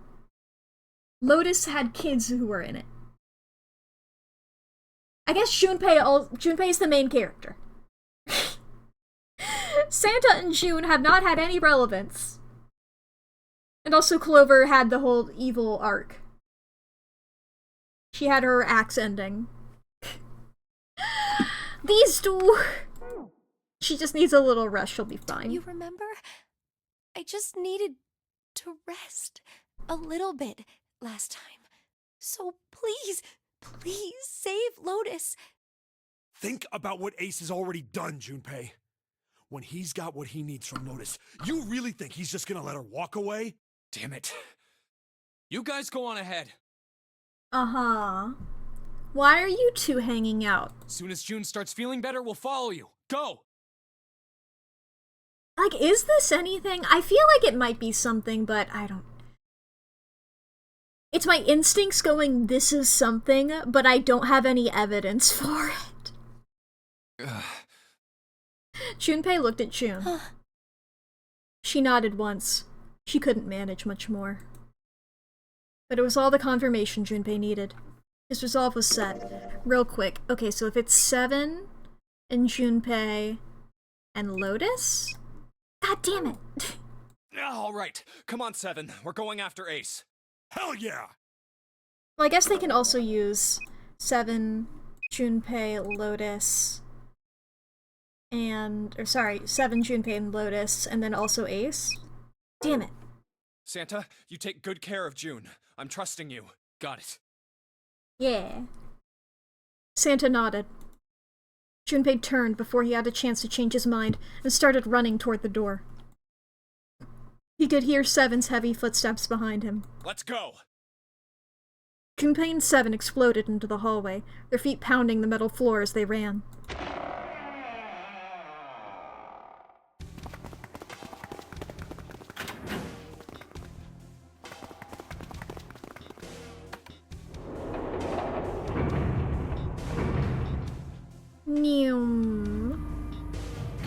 Into the basement.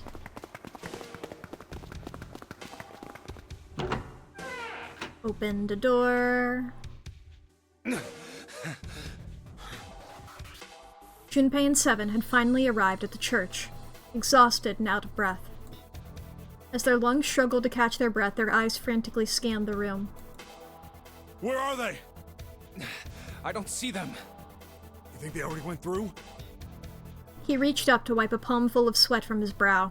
Maybe. Even as he spoke, Junpei was already on his way to the larger of the number 9 doors. Let's check the red. The display panel read vacant. He spun around and headed toward the smaller door. The red would tell him if Ace and Lotus had moved to another room. Engaged. It's occupied. That means Ace and Lotus went through here. Yeah, it seems like it. Junpei and 7 stepped away from the door. They retreated to the center of the room and began to talk.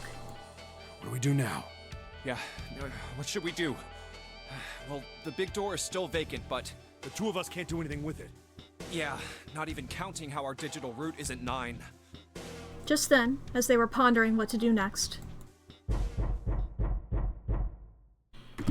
Yes! There was a noise. Because I remember when we got this ending, there was like a knocking on the coffin that we didn't hear, because Junpei had left, but camera was still back there and we heard it. A noise like someone hitting a thick wooden panel. What's that sound? Look at the fucking coffin! Or is it a casket? I forget. Junpei looked up, surprised. 7 followed suit, his eyes jumping around the room, looking for the source of the sound. Come on! Yeah, it's definitely the candelabra. It's coming from over there. The candelabra?! It wasn't long before they found the altar. Or more precisely, what was on it. The coffin. Yeah. Let's open it. Actually, that's a casket. How? By force! I don't think that's gonna happen. Well, you never know till you try, right? The only necessity for success is the willingness to suffer 1,000 failures. Is that like a saying or something, or are you just being weird? Who said that? I forget. Thank you. Anyway, I'm glad they called it out for being weird. Junpei and Seven leapt at the coffin.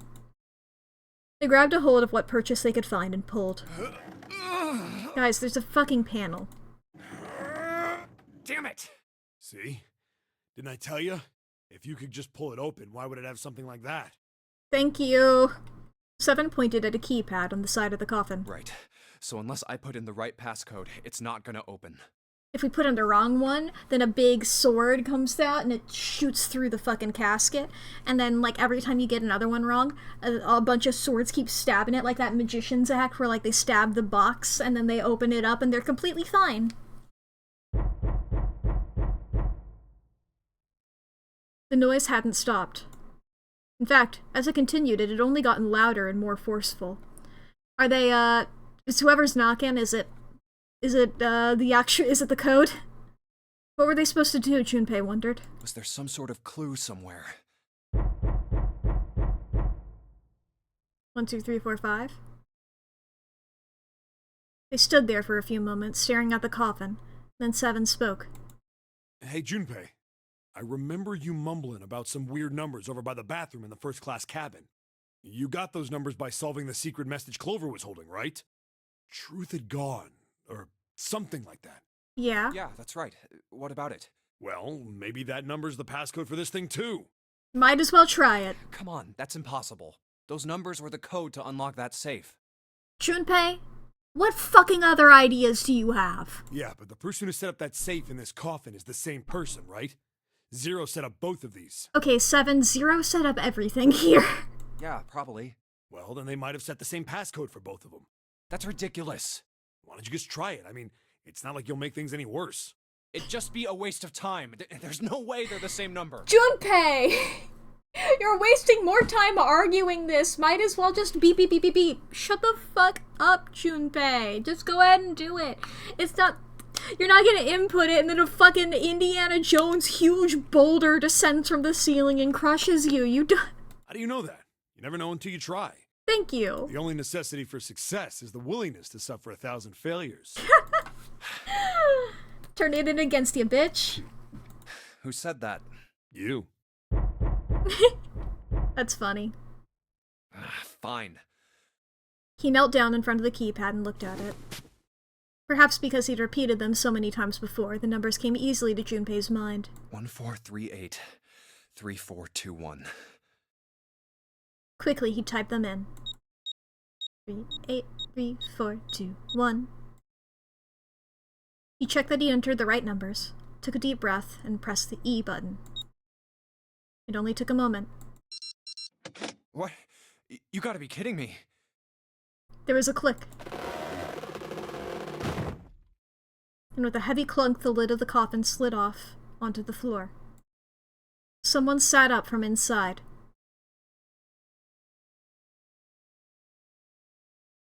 Snake? Snake! Why is he drawn so beautifully? Why is this like... Wait, what the fuck are you wearing? Why... I was just so caught up in the fact that he's drawn like fucking Jesus here, you know? He's drawn so bishonen. You know? He's drawn like such a pretty boy here. What the hell? Anyway, why are you in like a cult outfit? Did you intend to go through with this, or did this happen? You? Why? Ah, those voices. Junpei and Seven, unless I'm mistaken. I remember now exactly why I thought you were suspicious. Cause you talk like that. Let's see the arm. Are you really him? Let's see the arm. Show us. Where are the others? Are they elsewhere? Why are you acting like this? Of course, there was no reason Snake would have known about where anyone else would be. Junpei and Seven looked at one another. There was a great deal he needed to know, but they had to tell him something, however, so they began to talk. Snake explained to them how he became to be locked in the coffin. Apparently, someone had hit him with some sort of knockout gas, which it said that that's the stuff that Ace had injected into himself, at least allegedly had done. That stuff at room temperature is a gas that can knock somebody out within a couple seconds of them inhaling it. So, I don't know who did it. Could be lying as well. Whatever, I really don't think he's Zero. And it seems like he might not be a lackey, I don't know. And Junpei and Seven explained what had happened to the rest of them. Good luck fitting that under an hour. I see. I believe I got the gist of everything. Okay. Have I been sufficiently caught up? No, there was one thing they kept from him. There was one thing, however, that neither Seven nor Junpei could bring themselves to say. That Ace had killed Clover. They feared if Snake knew, he might well go insane. Yeah. They decided as much by a look at the moment Snake had climbed out of the coffin. But that still doesn't explain why you were trapped in here. We've still got no clue about Zero's true identity, let alone why the hell he's doing all this. Why did he put Guy X in Snake's clothes? Is all this stuff somehow related to that notary game that was played 9 years ago? Hey, Snake, do you know anything? Yeah, bud. What was up with that? You were doing this shit before? Why the fuck didn't you say anything? Sorry, that just clicked for me now. Why didn't you say anything?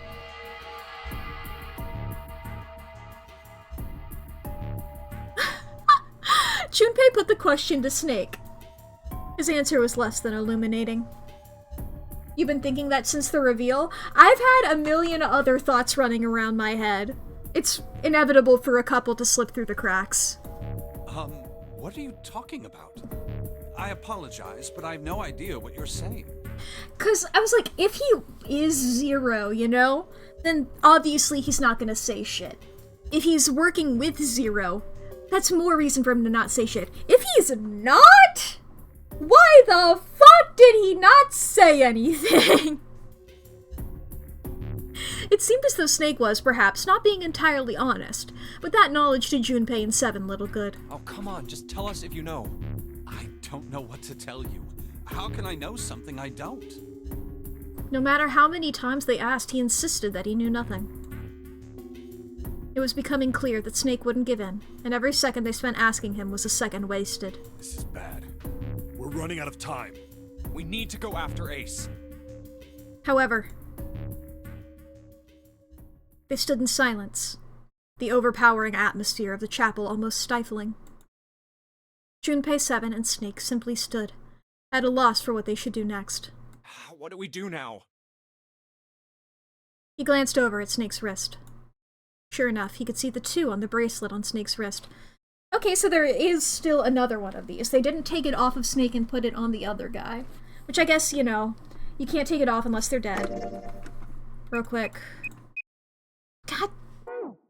Math never works. The 3 of us can't make a digital root of 9. Yeah, we just get 5. We're stuck here then. Oh. Hey, I just remembered something.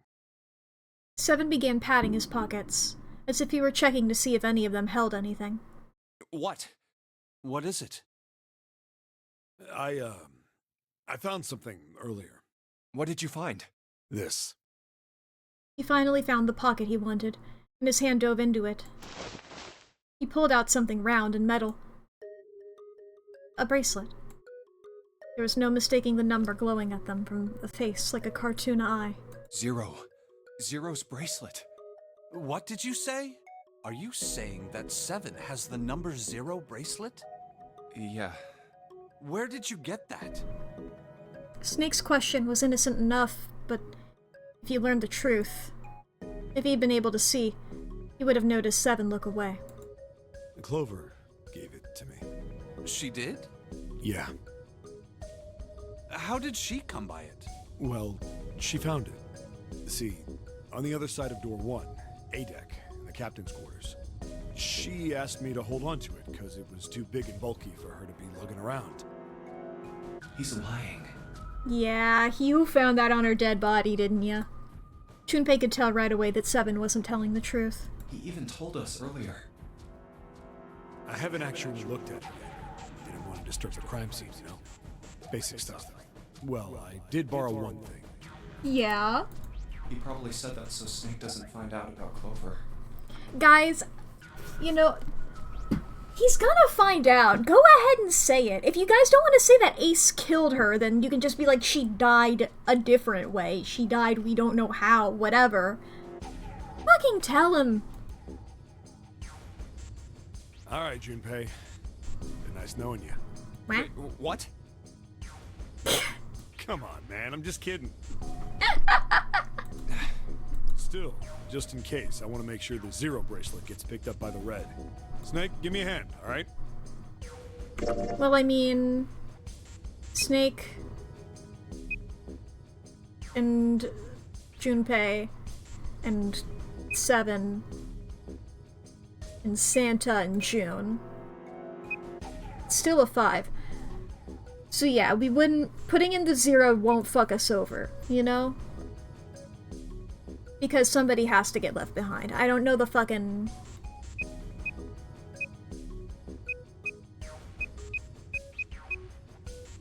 whatever. I'm not gonna do all the combinations. Without waiting for a response, he started walking toward the door. 270. They said that much, but then they were like...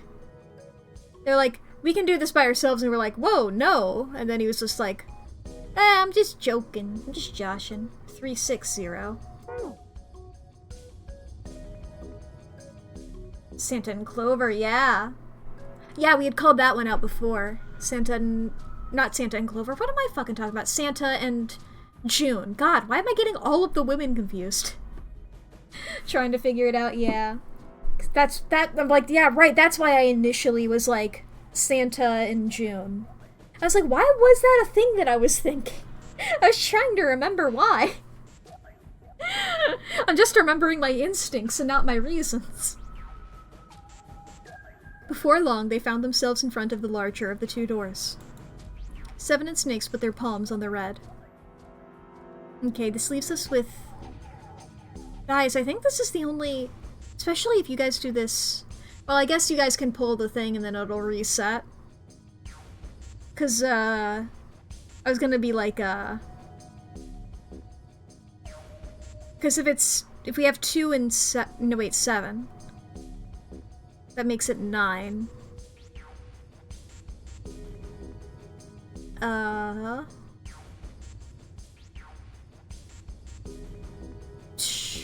What would it add up to? What would we need otherwise? Would we need another 9? 3 and 6.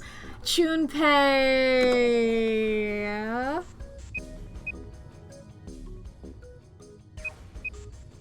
Junpei, you gotta get left behind, bud.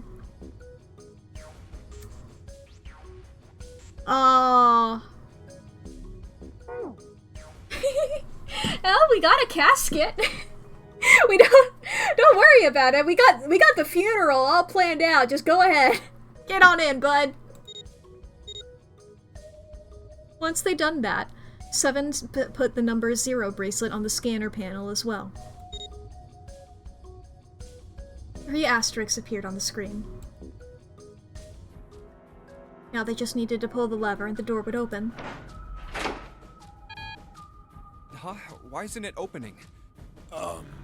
Well, the 3rd asterisk lit up, so it must have registered the 0 bracelet.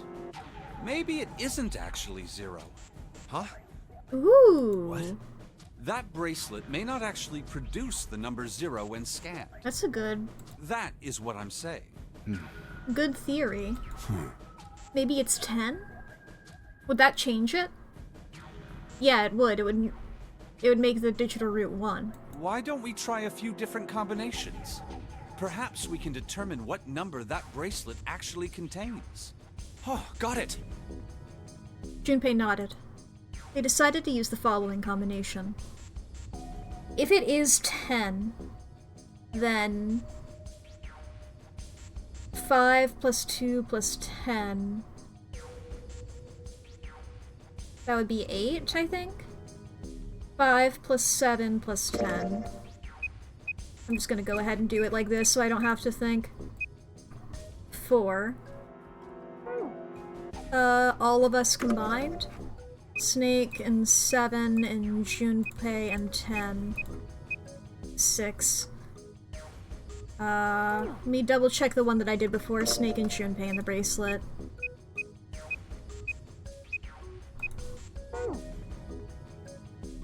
I mean, we can just do any of them, right? Let's try Snake, me, and the bracelet. Snake and Junpei is 7. If this combination works, then the number for this bracelet is 2.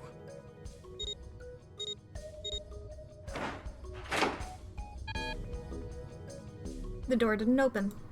The mysterious bracelet wasn't 2. Didn't open. Guess it's not 2. Then... Junpei continued. Junpei and 7 try and the bracelet. Me, 7, and the bracelet. Okay, this gets us to 3. If this combination works, then the number for this bracelet is 6.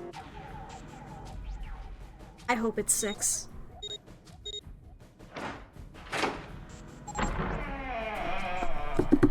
June! It opened. June! June! June! June! June! June! Ah, vindication. Come on, baby, give me more evidence. I'll take it. I'll eat it. Yes, so it would seem. 7 clearly hadn't thought their experimentation would produce anything useful and looked rather confused. Snake was, as usual, calm and smug.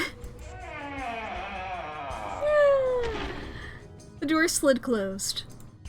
Junpei's forehead furrowed as he thought. That means the bracelet is actually 6. This does mean that it's likely not a 360, though.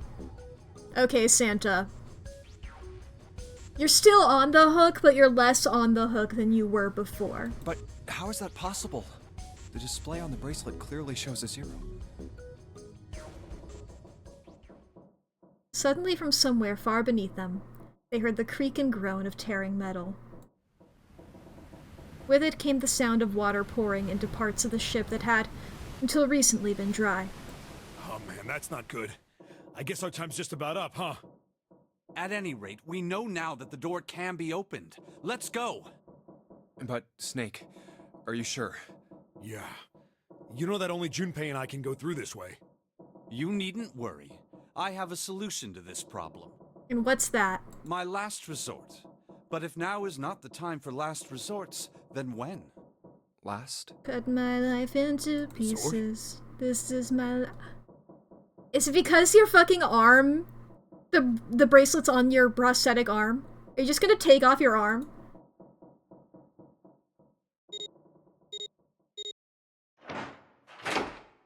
That's a good fucking call if so, please.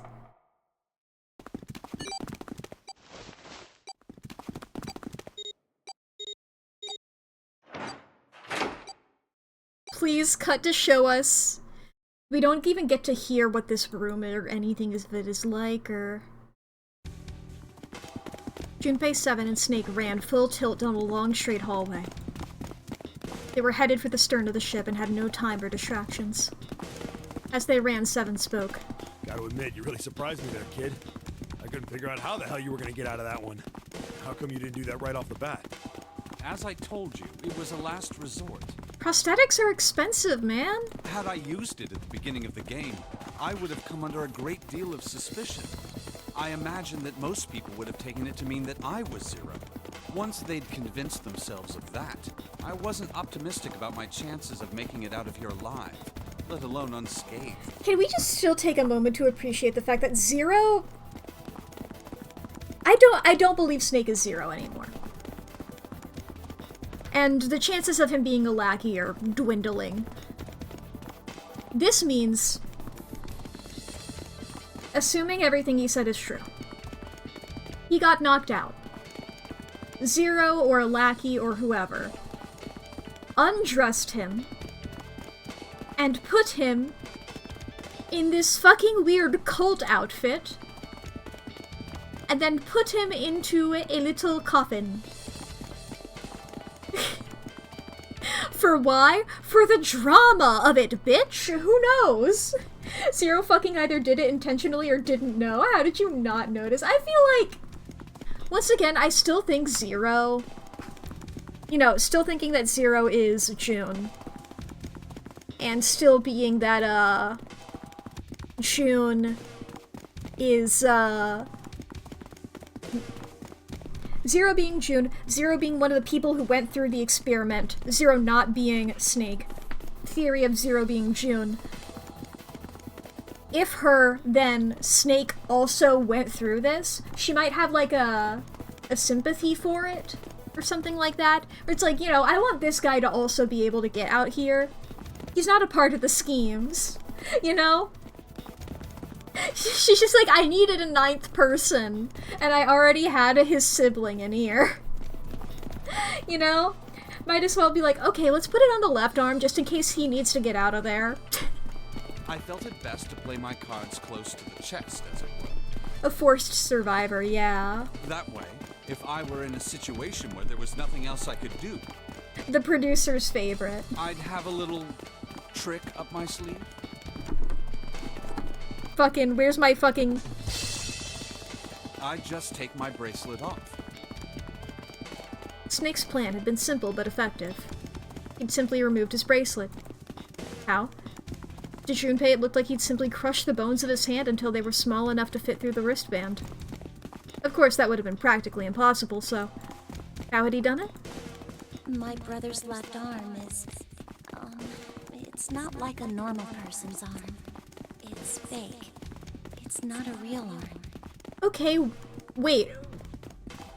If you just slid it up... How does your prosthetic work? I was assuming it was a different type than it apparently is. Snake had slid the bracelet off and tossed it into the coffin. I know this is kind of a weird thing to say, but I'm glad that's a fake arm. Don't have to be afraid of the door if you don't got a bracelet. You are correct. He'd walked through the door easily without authenticating. He stepped out the other side unscathed and began running down the hall alongside Seven and Junpei.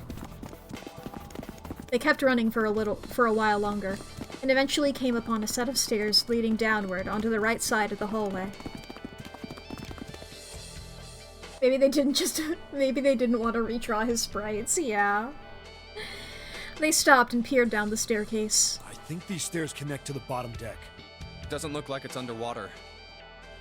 They nodded quickly to one another and jogged down the stairs. Ooh, is this a submarine? It took only a few minutes to make their way to the bottom deck. There was a single hallway in front of them, at the end of which was a single door. Let's go through that door. I mean, it could be a different thing. There could be multiple ways of egress, I don't fucking know. Junpei threw it open. Inside was a massive iron gate. A plate was affixed to the top of it. It read incinerator. It also read caution, you know. Incinerator? Oh my. That doesn't sound very pleasant. Do you see a lever near the gate, perhaps? I mean, it sounds dry to me. Yeah, right over here. If we're worried about the water, we got the opposite. How did you know that? Well, I'd be happy to regale you with the story. I imagine it should only take half a day or so. Junpei grumbled, gave Snake a dirty look, and jogged over to the lever. If you pull it, the door ought to open. Got it. He pulled the lever down.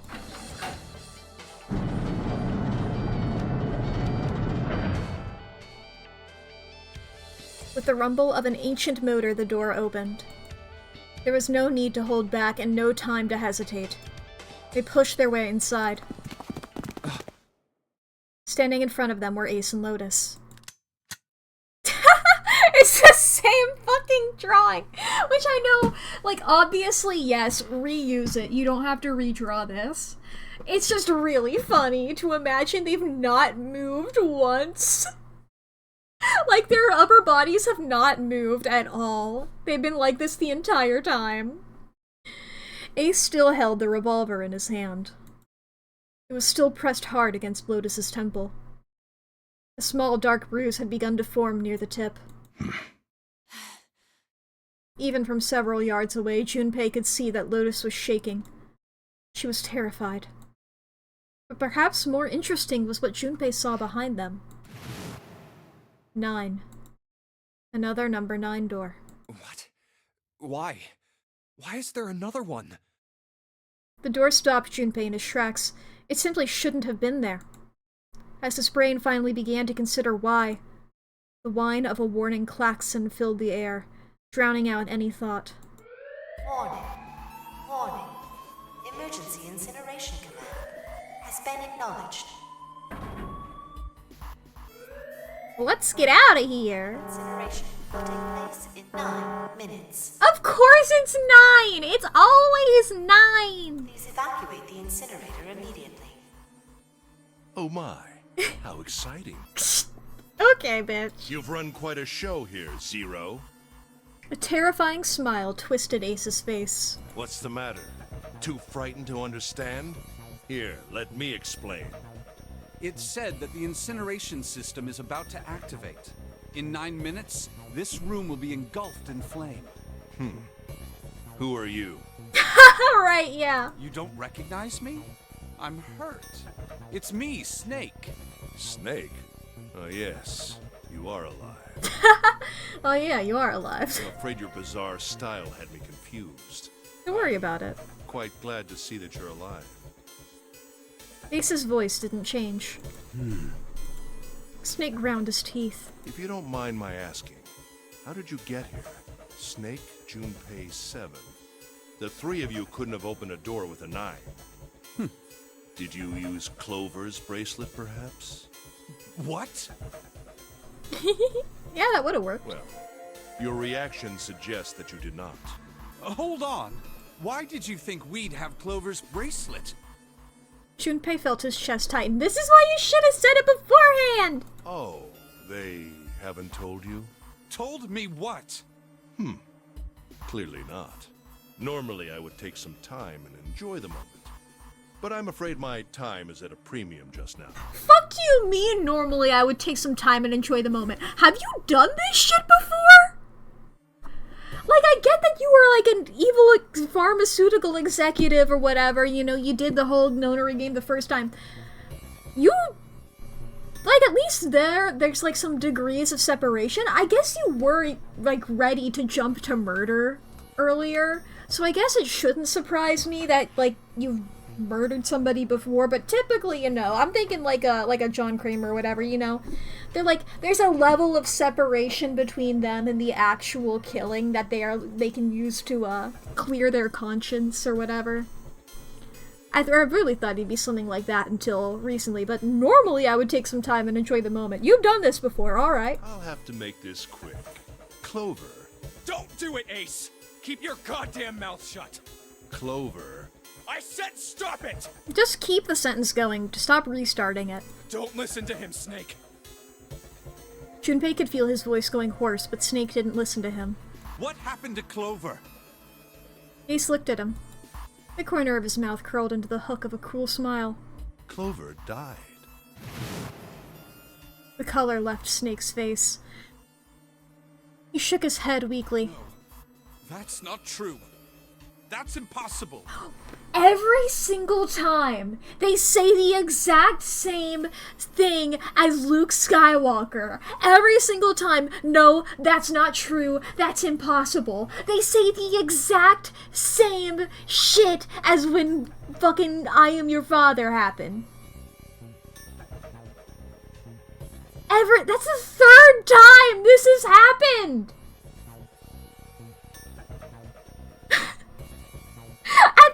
At least 3rd. I'm pretty sure it's happened multiple times, but this is the 2nd time this stream, you know? And I remember it happening before. What the hell? Also, Snake. Snake, bud, Snake. If Clover wasn't already dead, you were so down to abandon her a second ago, you know? Us coming through here. It's a lie. It has to be a lie. Oh, it's quite true. I can assure you of that. I killed her myself, you see. What? Woo! That's a new sprite. I'm sorry, did I stutter? I killed her. Snake's face twisted into a mask of rage, mottled red rising to dot his pale skin. His entire body shook. He looked to Junpei disturbingly like a demon. I would have rather she died with less suffering. A bullet in her brain, perhaps, would have been ideal. Unfortunately, that would have made quite a bit of noise. Circumstances being what they were, I was forced to settle for the knife. The one the ninth man had, you remember. I believe I caught her just below the shoulder blade. I was rather lucky, in fact. My first thrust went right between her ribs. Her flesh was so soft. What are you talking about? What benefit does this have for you, my guy? What is the benefit of this? What is this leading you to do? I get you're having your evil monologue or whatever. What benefit? Huh? Why? My knife slid in so easily. There was no resistance. That feeling was... I confess, I feel rather excited. Yeah, stabbing as a metaphor for penetration, knives and stuff being inherently phallic. We all know the metaphors, whatever. Someday... It's old hat, come on. I hope I can feel it again. Incineration will begin in 7 minutes. You did that for 2 minutes. I'm going to kill you. Snake's words were a guttural growl, barely audible. What was that? I'll kill you. I'll kill you. Ah, so you're going to kill me. Please do. Come now. I'm waiting. I do like his audacity, you know? Don't do it! Don't listen to him, Snake!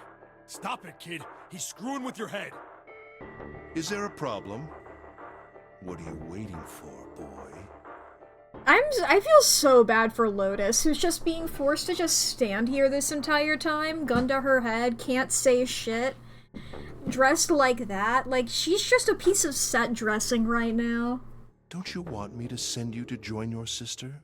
Don't! The Snake! Don't do it! But Snake could no longer hear them. Snake could no longer hear anything.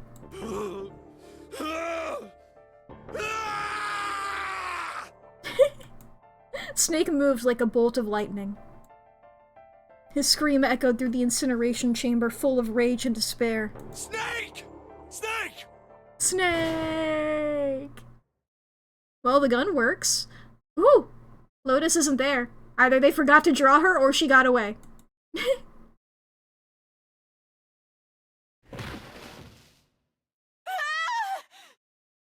Another scream filled the room. It was Lotus. She ran across the room towards Junpei, her eyes wide with terror. Lotus! Hurry! This way! Snake's ill-fated attack had loosened Ace's grip on her, and she made a run for it. She reached Seven and Junpei and ducked behind them. Incineration will begin in 5 minutes. Give me the woman. Shut the fuck up! He raised the gun. I need her. Without her bracelet, I will be unable to open this door. Quickly now! I don't have time for your shenanigans. In the center of the room, Snake's body lay eerily still. He looked like a human larva, okay, prone and vulnerable on the floor. I see. Then it would seem I have no choice. The rest of you must die as well. Fortunately, I have 5 bullets left. 1 for Junpei, another for Lotus, and the last 3 for that lump of idiotic man you call Seven. I will take Lotus's body with me and leave this room. Incineration will begin in 4 minutes. Well, It looks as though our time together is at an end. I rather enjoyed playing with you. You're so weird, dude. Damn it! Junpei could see Ace's finger tighten. He could see it begin to squeeze down on the trigger. His body tensed, preparing for the catastrophic impact of hot lead against human flesh. Goodbye. Then it happened. Kill you? Yeah. Snake stood up. What? No, that's impossible. For the first time, Ace's composure broke. With obvious effort, Snake lunged forward one step closer to Ace.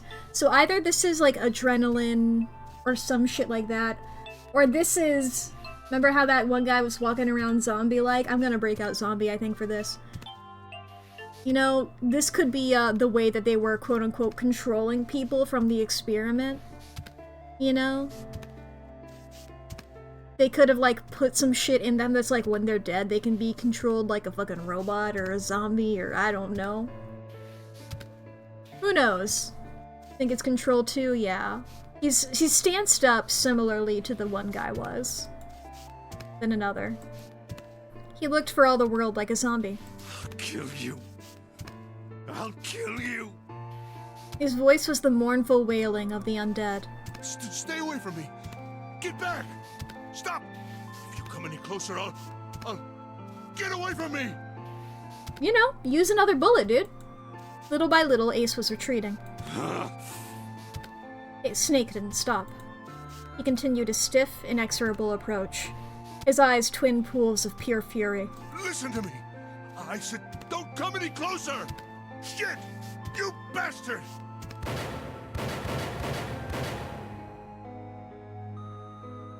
Ace's revolver leapt 9 times. I was counting the fucking bullet sounds, and then you fucking say the number for me, alright. 5 times. The air in the incinerator was split by the crack of a bullet. Snake's body twitched as 5 clouds of blood and torn flesh leapt into the air across his body. Definitely control. Definitely not adrenaline. If it was one, I could excuse it as that. This is not that. A fine pink mist drifted from his body and disappeared. Junpei didn't have time to ponder what that meant before. And then his strength was gone. His legs crumbled and his broken and battered body slid to the floor. That's cool and all. So let's see here. Lotus, Junpei, and 7. That's 2. Lotus, Junpei, and 7, and also we can steal aces? That's 3. 8, 7, Junpei. We have... Do we have clovers? Or we have the 6? We have the 6? Yeah! We have the 6. I love looking over at chat and seeing, you have the 6. It's like, yes, I could have done that. Yes, thank you. Then his strength was gone. His legs crumbled and his broken about it. Yes, I read that. Incineration will begin in 3 minutes. Oh, I got plenty of time. You're... But Snake wasn't done. I'll kill you. Even as the pool of blood beneath him grew, he began to move. He half crawled, half slid towards Ace. One bloody arm wrapped itself around Ace's leg. You won't get away. Yeah, if Snake was 0, Snake would have just straight up killed Ace, I think. I think if Snake was like, I want to get revenge or whatever, I think he just straight up would have killed this guy. And the other gripped his thigh with strength that should have been long gone. You son of a bitch! You're a monster! Get off me! Let me go, damn you! He kicked at Snake with his free leg, driving his foot into Snake's face, his arm, his shoulder. It made no difference. Snake refused to release him. Once a snake has ensnared its prey, rarely does it release it. This is it. Ace, we're going to burn to death together. Can we use his... Can you mind if we take your bracelet, or... What? Incineration will begin in 2 minutes. Yeah, damn it! Damn you! Get off! Let me go, you monster! I'd like his bracelet, Okay, please. Think about it this way. My company owns a wonderful hospital. It has excellent doctors. They always do this shit. You're not wounded too seriously. I'm sure they can fix you up easily. You don't have to die. You could be saved. Just let me go. What about Clover? Pathetic. Begging for your life. Can't save her? And Seven and Lotus began to speak. Junpei could hear tears in their voices and their words were strained. Snake, that's enough! You can stop now! Yes! He's right, Snake! You've done enough! Come on, Snake, let's go! Let's get out of here! You have to come with us! We have to leave together! Snake turned toward them. He coughed and blood splattered across the floor. And he smiled a sad sort of smile. I apologize, but I'm afraid I can't do that. Okay, Hal. You'd best forget about me. You need to leave soon. I'm going to take him with me. Can we have his bracelet, please? Shut up! Be quiet! I couldn't save Clover. My sister died because of me. Snake, would you mind breaking his hand so we can slip his bracelet off of him? Perhaps this will begin to atone for that. Perhaps in the afterlife, she can forgive me. I get that guilt works in weird ways, but there's literally no way that this is your fault, and that's crazy. Guilt and grief, whatnot, whatever. Go now. You have to go.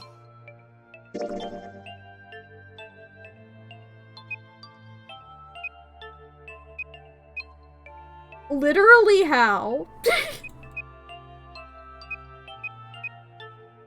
We need his fucking bracelet, dude. Incineration will begin in 1 minute. God damn it! Shit! We're out of time! We gotta go! Seven ran toward the exit. Lotus followed him.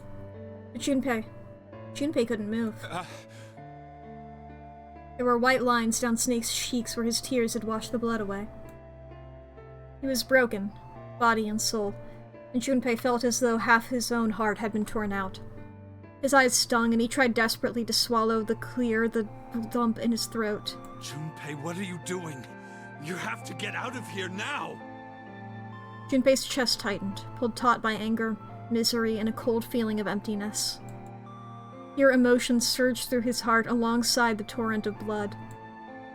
He could feel it building, a tremendous wave growing taller and taller and taller. And then it broke, crashing down with a thunderous force onto his shaken, unprepared mind. Snake! Snake! Junpei's rational mind was gone. He was driven by instinct now, and he launched himself across the floor at Snake and Ace. Or he tried to. Wait! Don't be an idiot, Junpei! He felt a hand grab him from behind. That's more than a hand, but you know. It was Seven. Before he had time to react, the larger man had pinned Junpei's arms to his side and was hauling him bodily back toward the door. No! No! I have to help Snake! Snake! Snake! Get off of me! Let me go! Calm down, bitch. Begin in 10 seconds. We gotta go! We gotta get out of here, dude! 7, 6. Damn it, I don't get a choice, kid! Don't blame me for this, alright? 5, 4, 3, Knock him out and drag him out. 1, 0. I would like to point out as well Gates 2 and 3 are locked down. that Snake was like, I literally can't leave. Just in case that's a part of, like, that control only works when they're in the building or something like that, or in the ship or whatever. I don't know if that's anything. Just something I noticed, just in case that's anything. I'm not gonna harp on it, though. Beginning incineration. Junpei felt Seven's fist bury itself deep in his stomach, and then his legs turned to mush. Seven scooped him up in the same motion and leapt through the door. It slammed shut behind them. Junpei struggled to shaky feet. He glanced over to see Lotus only a short distance away. He ran to the door. There was a small window cut into it. Inside, he could see Ace and Snake. Shit! Shit! Damn you all! Why? Why? Why me? I don't deserve this! My guy, you ran unethical experiments on children. Answer me! Also, you were a CEO. Answer me, Zero! Why? Why? Zero! Zero! Get fucked. Zero!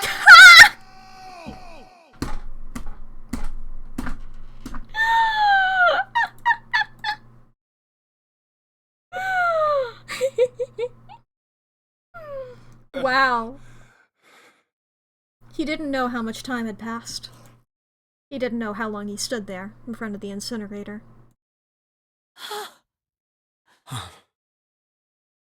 He looked to the side. Lotus's face was ashen, and if not for the hand she'd put against the wall, Junpei didn't think she could have stood. Seven looked old and tired and used.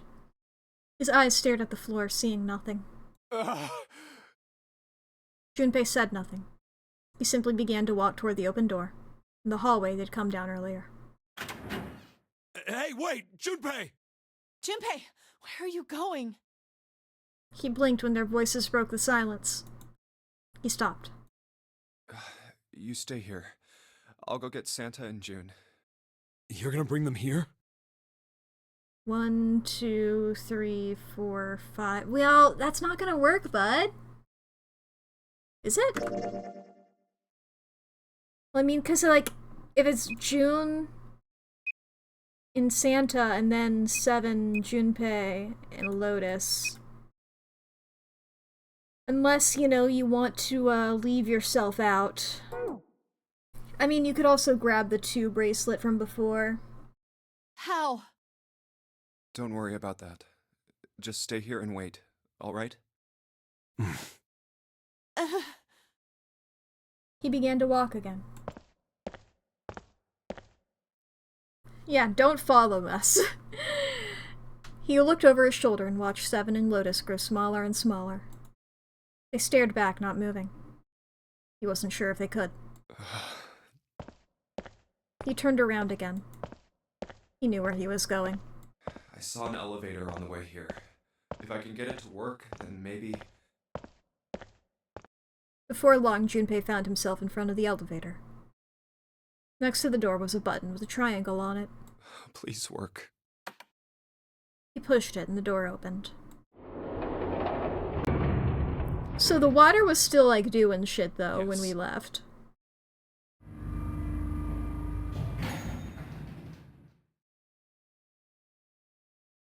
Junpei was in the large hospital room. June! Santa! He kept calling and walked to the center of the room.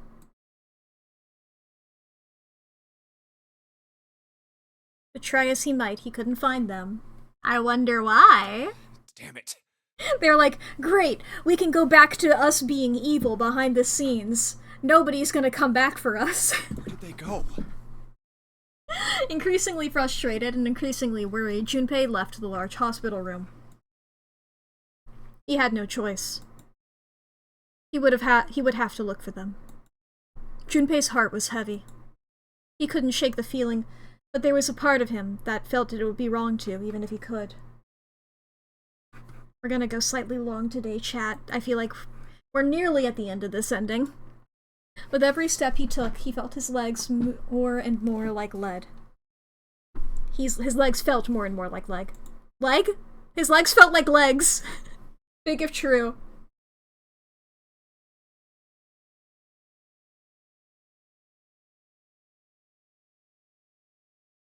That's a lot of rooms. We heard the metal and then the water, and yet, it seems fine. Was this a fake time limit, Zero? Were you lying?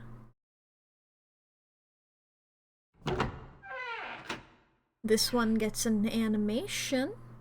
Some time later, Junpei found himself at the chapel. He stepped inside, expecting to find nothing. But there, on the red carpet in the center of the room... June! No, codenames didn't matter any longer. She was Connie. Connie!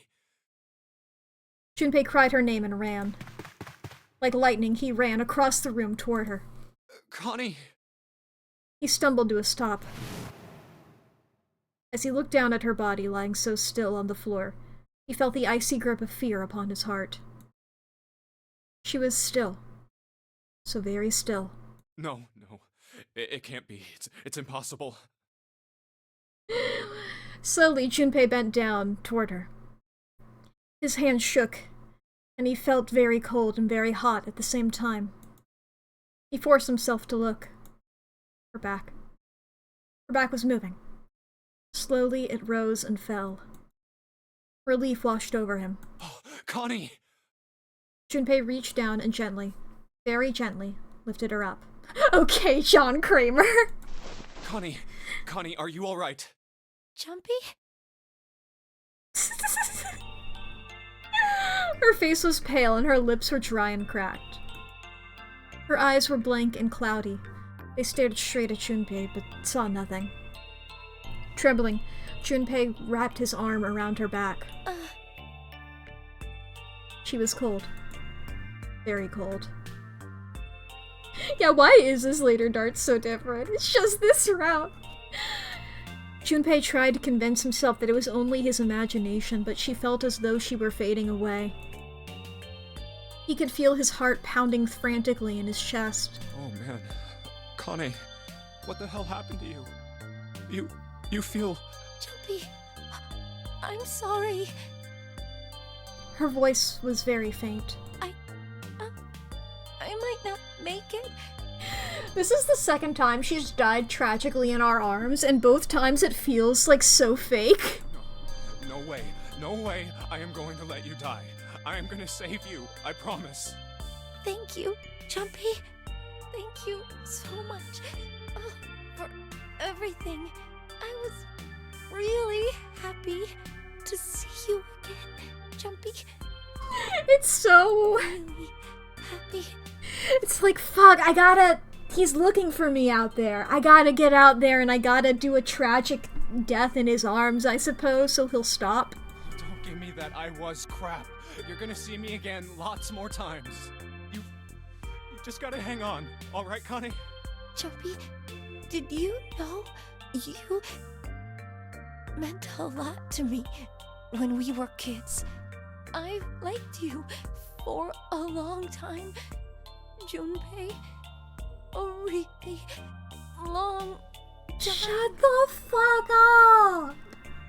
Junpei's vision had gone blurry. It took him a moment to realize his eyes were filled with tears. He could feel a piercing point of heat deep in his heart, like a white-hot flame. He looked down at Akane. You don't get to fucking say that! You Jigsaw ripoff! You're stealing his fucking line? You're stealing his fucking closing line? Jesus. There was a crack of static from above his head and a voice spoke. Zero. You son of a bitch!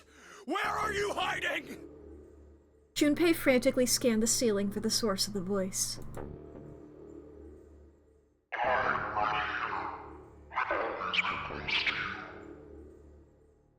Cease and desist in the fucking mailbox. Yeah, right here and close to me. Is it June? What the hell are you talking about?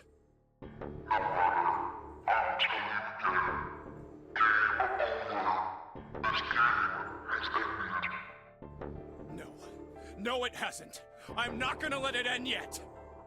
I'm gonna get out of here with Connie. June speaking into the Ghostface voice box. I'm just like, we don't know where Santa is either. You know? They're not only ripping off John Kramer, fucking Billy and Stu over here. It's like, while I'm being innocent over here, the other one's gonna go do it. Why? The wrong path? Yeah. Like, my guy. Just so the red was the bad one, I gotta go white.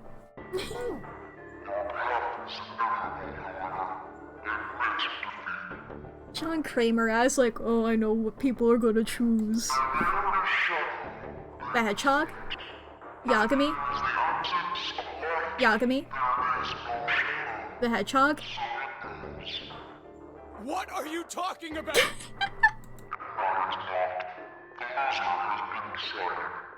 I told you! I am not gonna lose!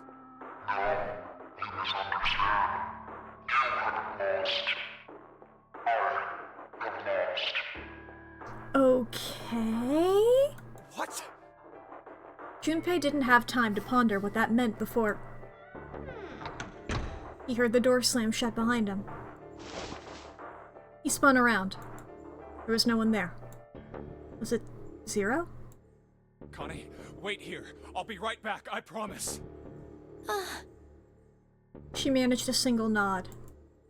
Junpei laid her back down gently and leapt for the door. He yanked it open and shot outside. No one. The hall was empty. There was nothing moving anywhere. Damn it.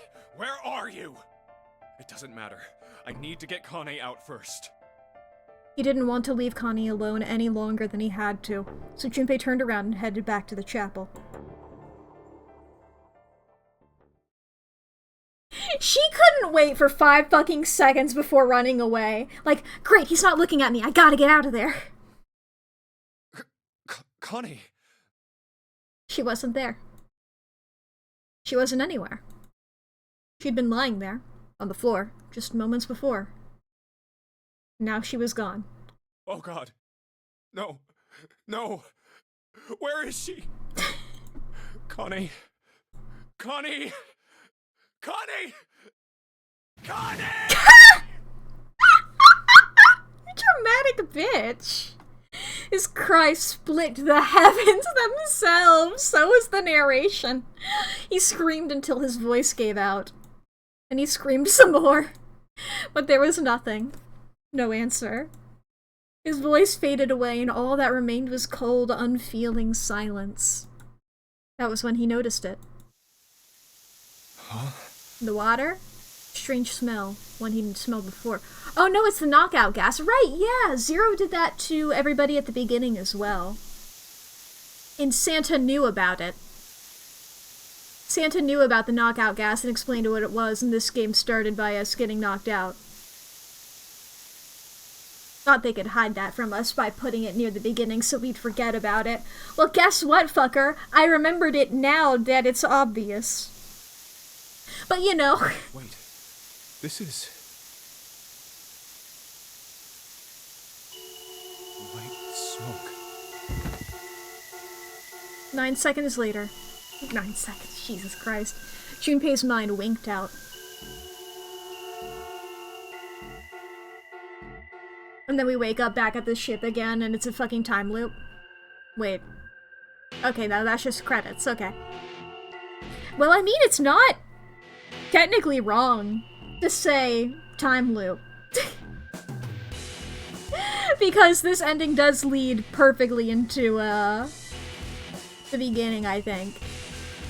I know that I'm biased towards time loops, and I will see them wherever they're needed. The end. Or is it? Chance of loss is not 0. Saw the 0 lost ending in 999.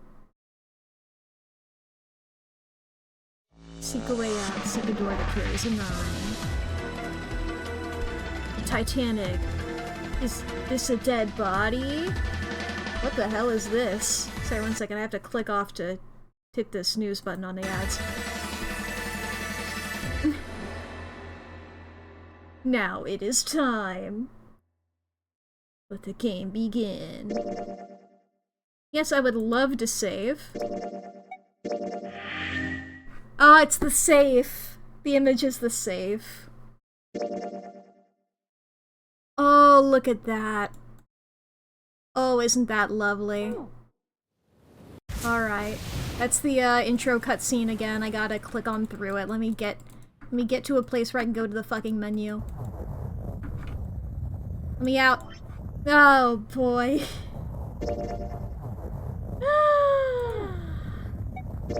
Boy, oh boy, we got another ending. My suspicions toward June are only strengthened. My suspicion towards Santa went from like, maybe, I think so, to for sure. Oh boy. What's Santa's deal? Why is he involved in this? Why is he going along with it? How old is he? Is he another one who got... He could be in his 20s. I don't know. He could be... Yeah, also in the experiment. That would make 3 of them. That's really funny. You can see him being one of the kids? Yeah. Probably. That's the Occam's razor. That's the easiest explanation here. Boy, oh boy. Yeah, okay, so potentially finishing this tomorrow then.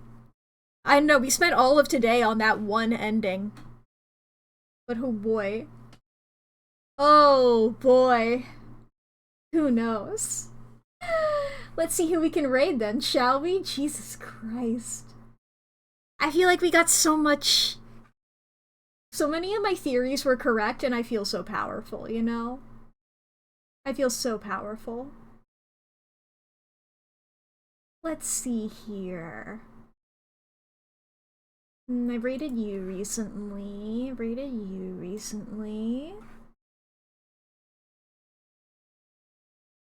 That person's on a BRB screen. Maybe not that. Let's see here. That person's sleeping during a subathon.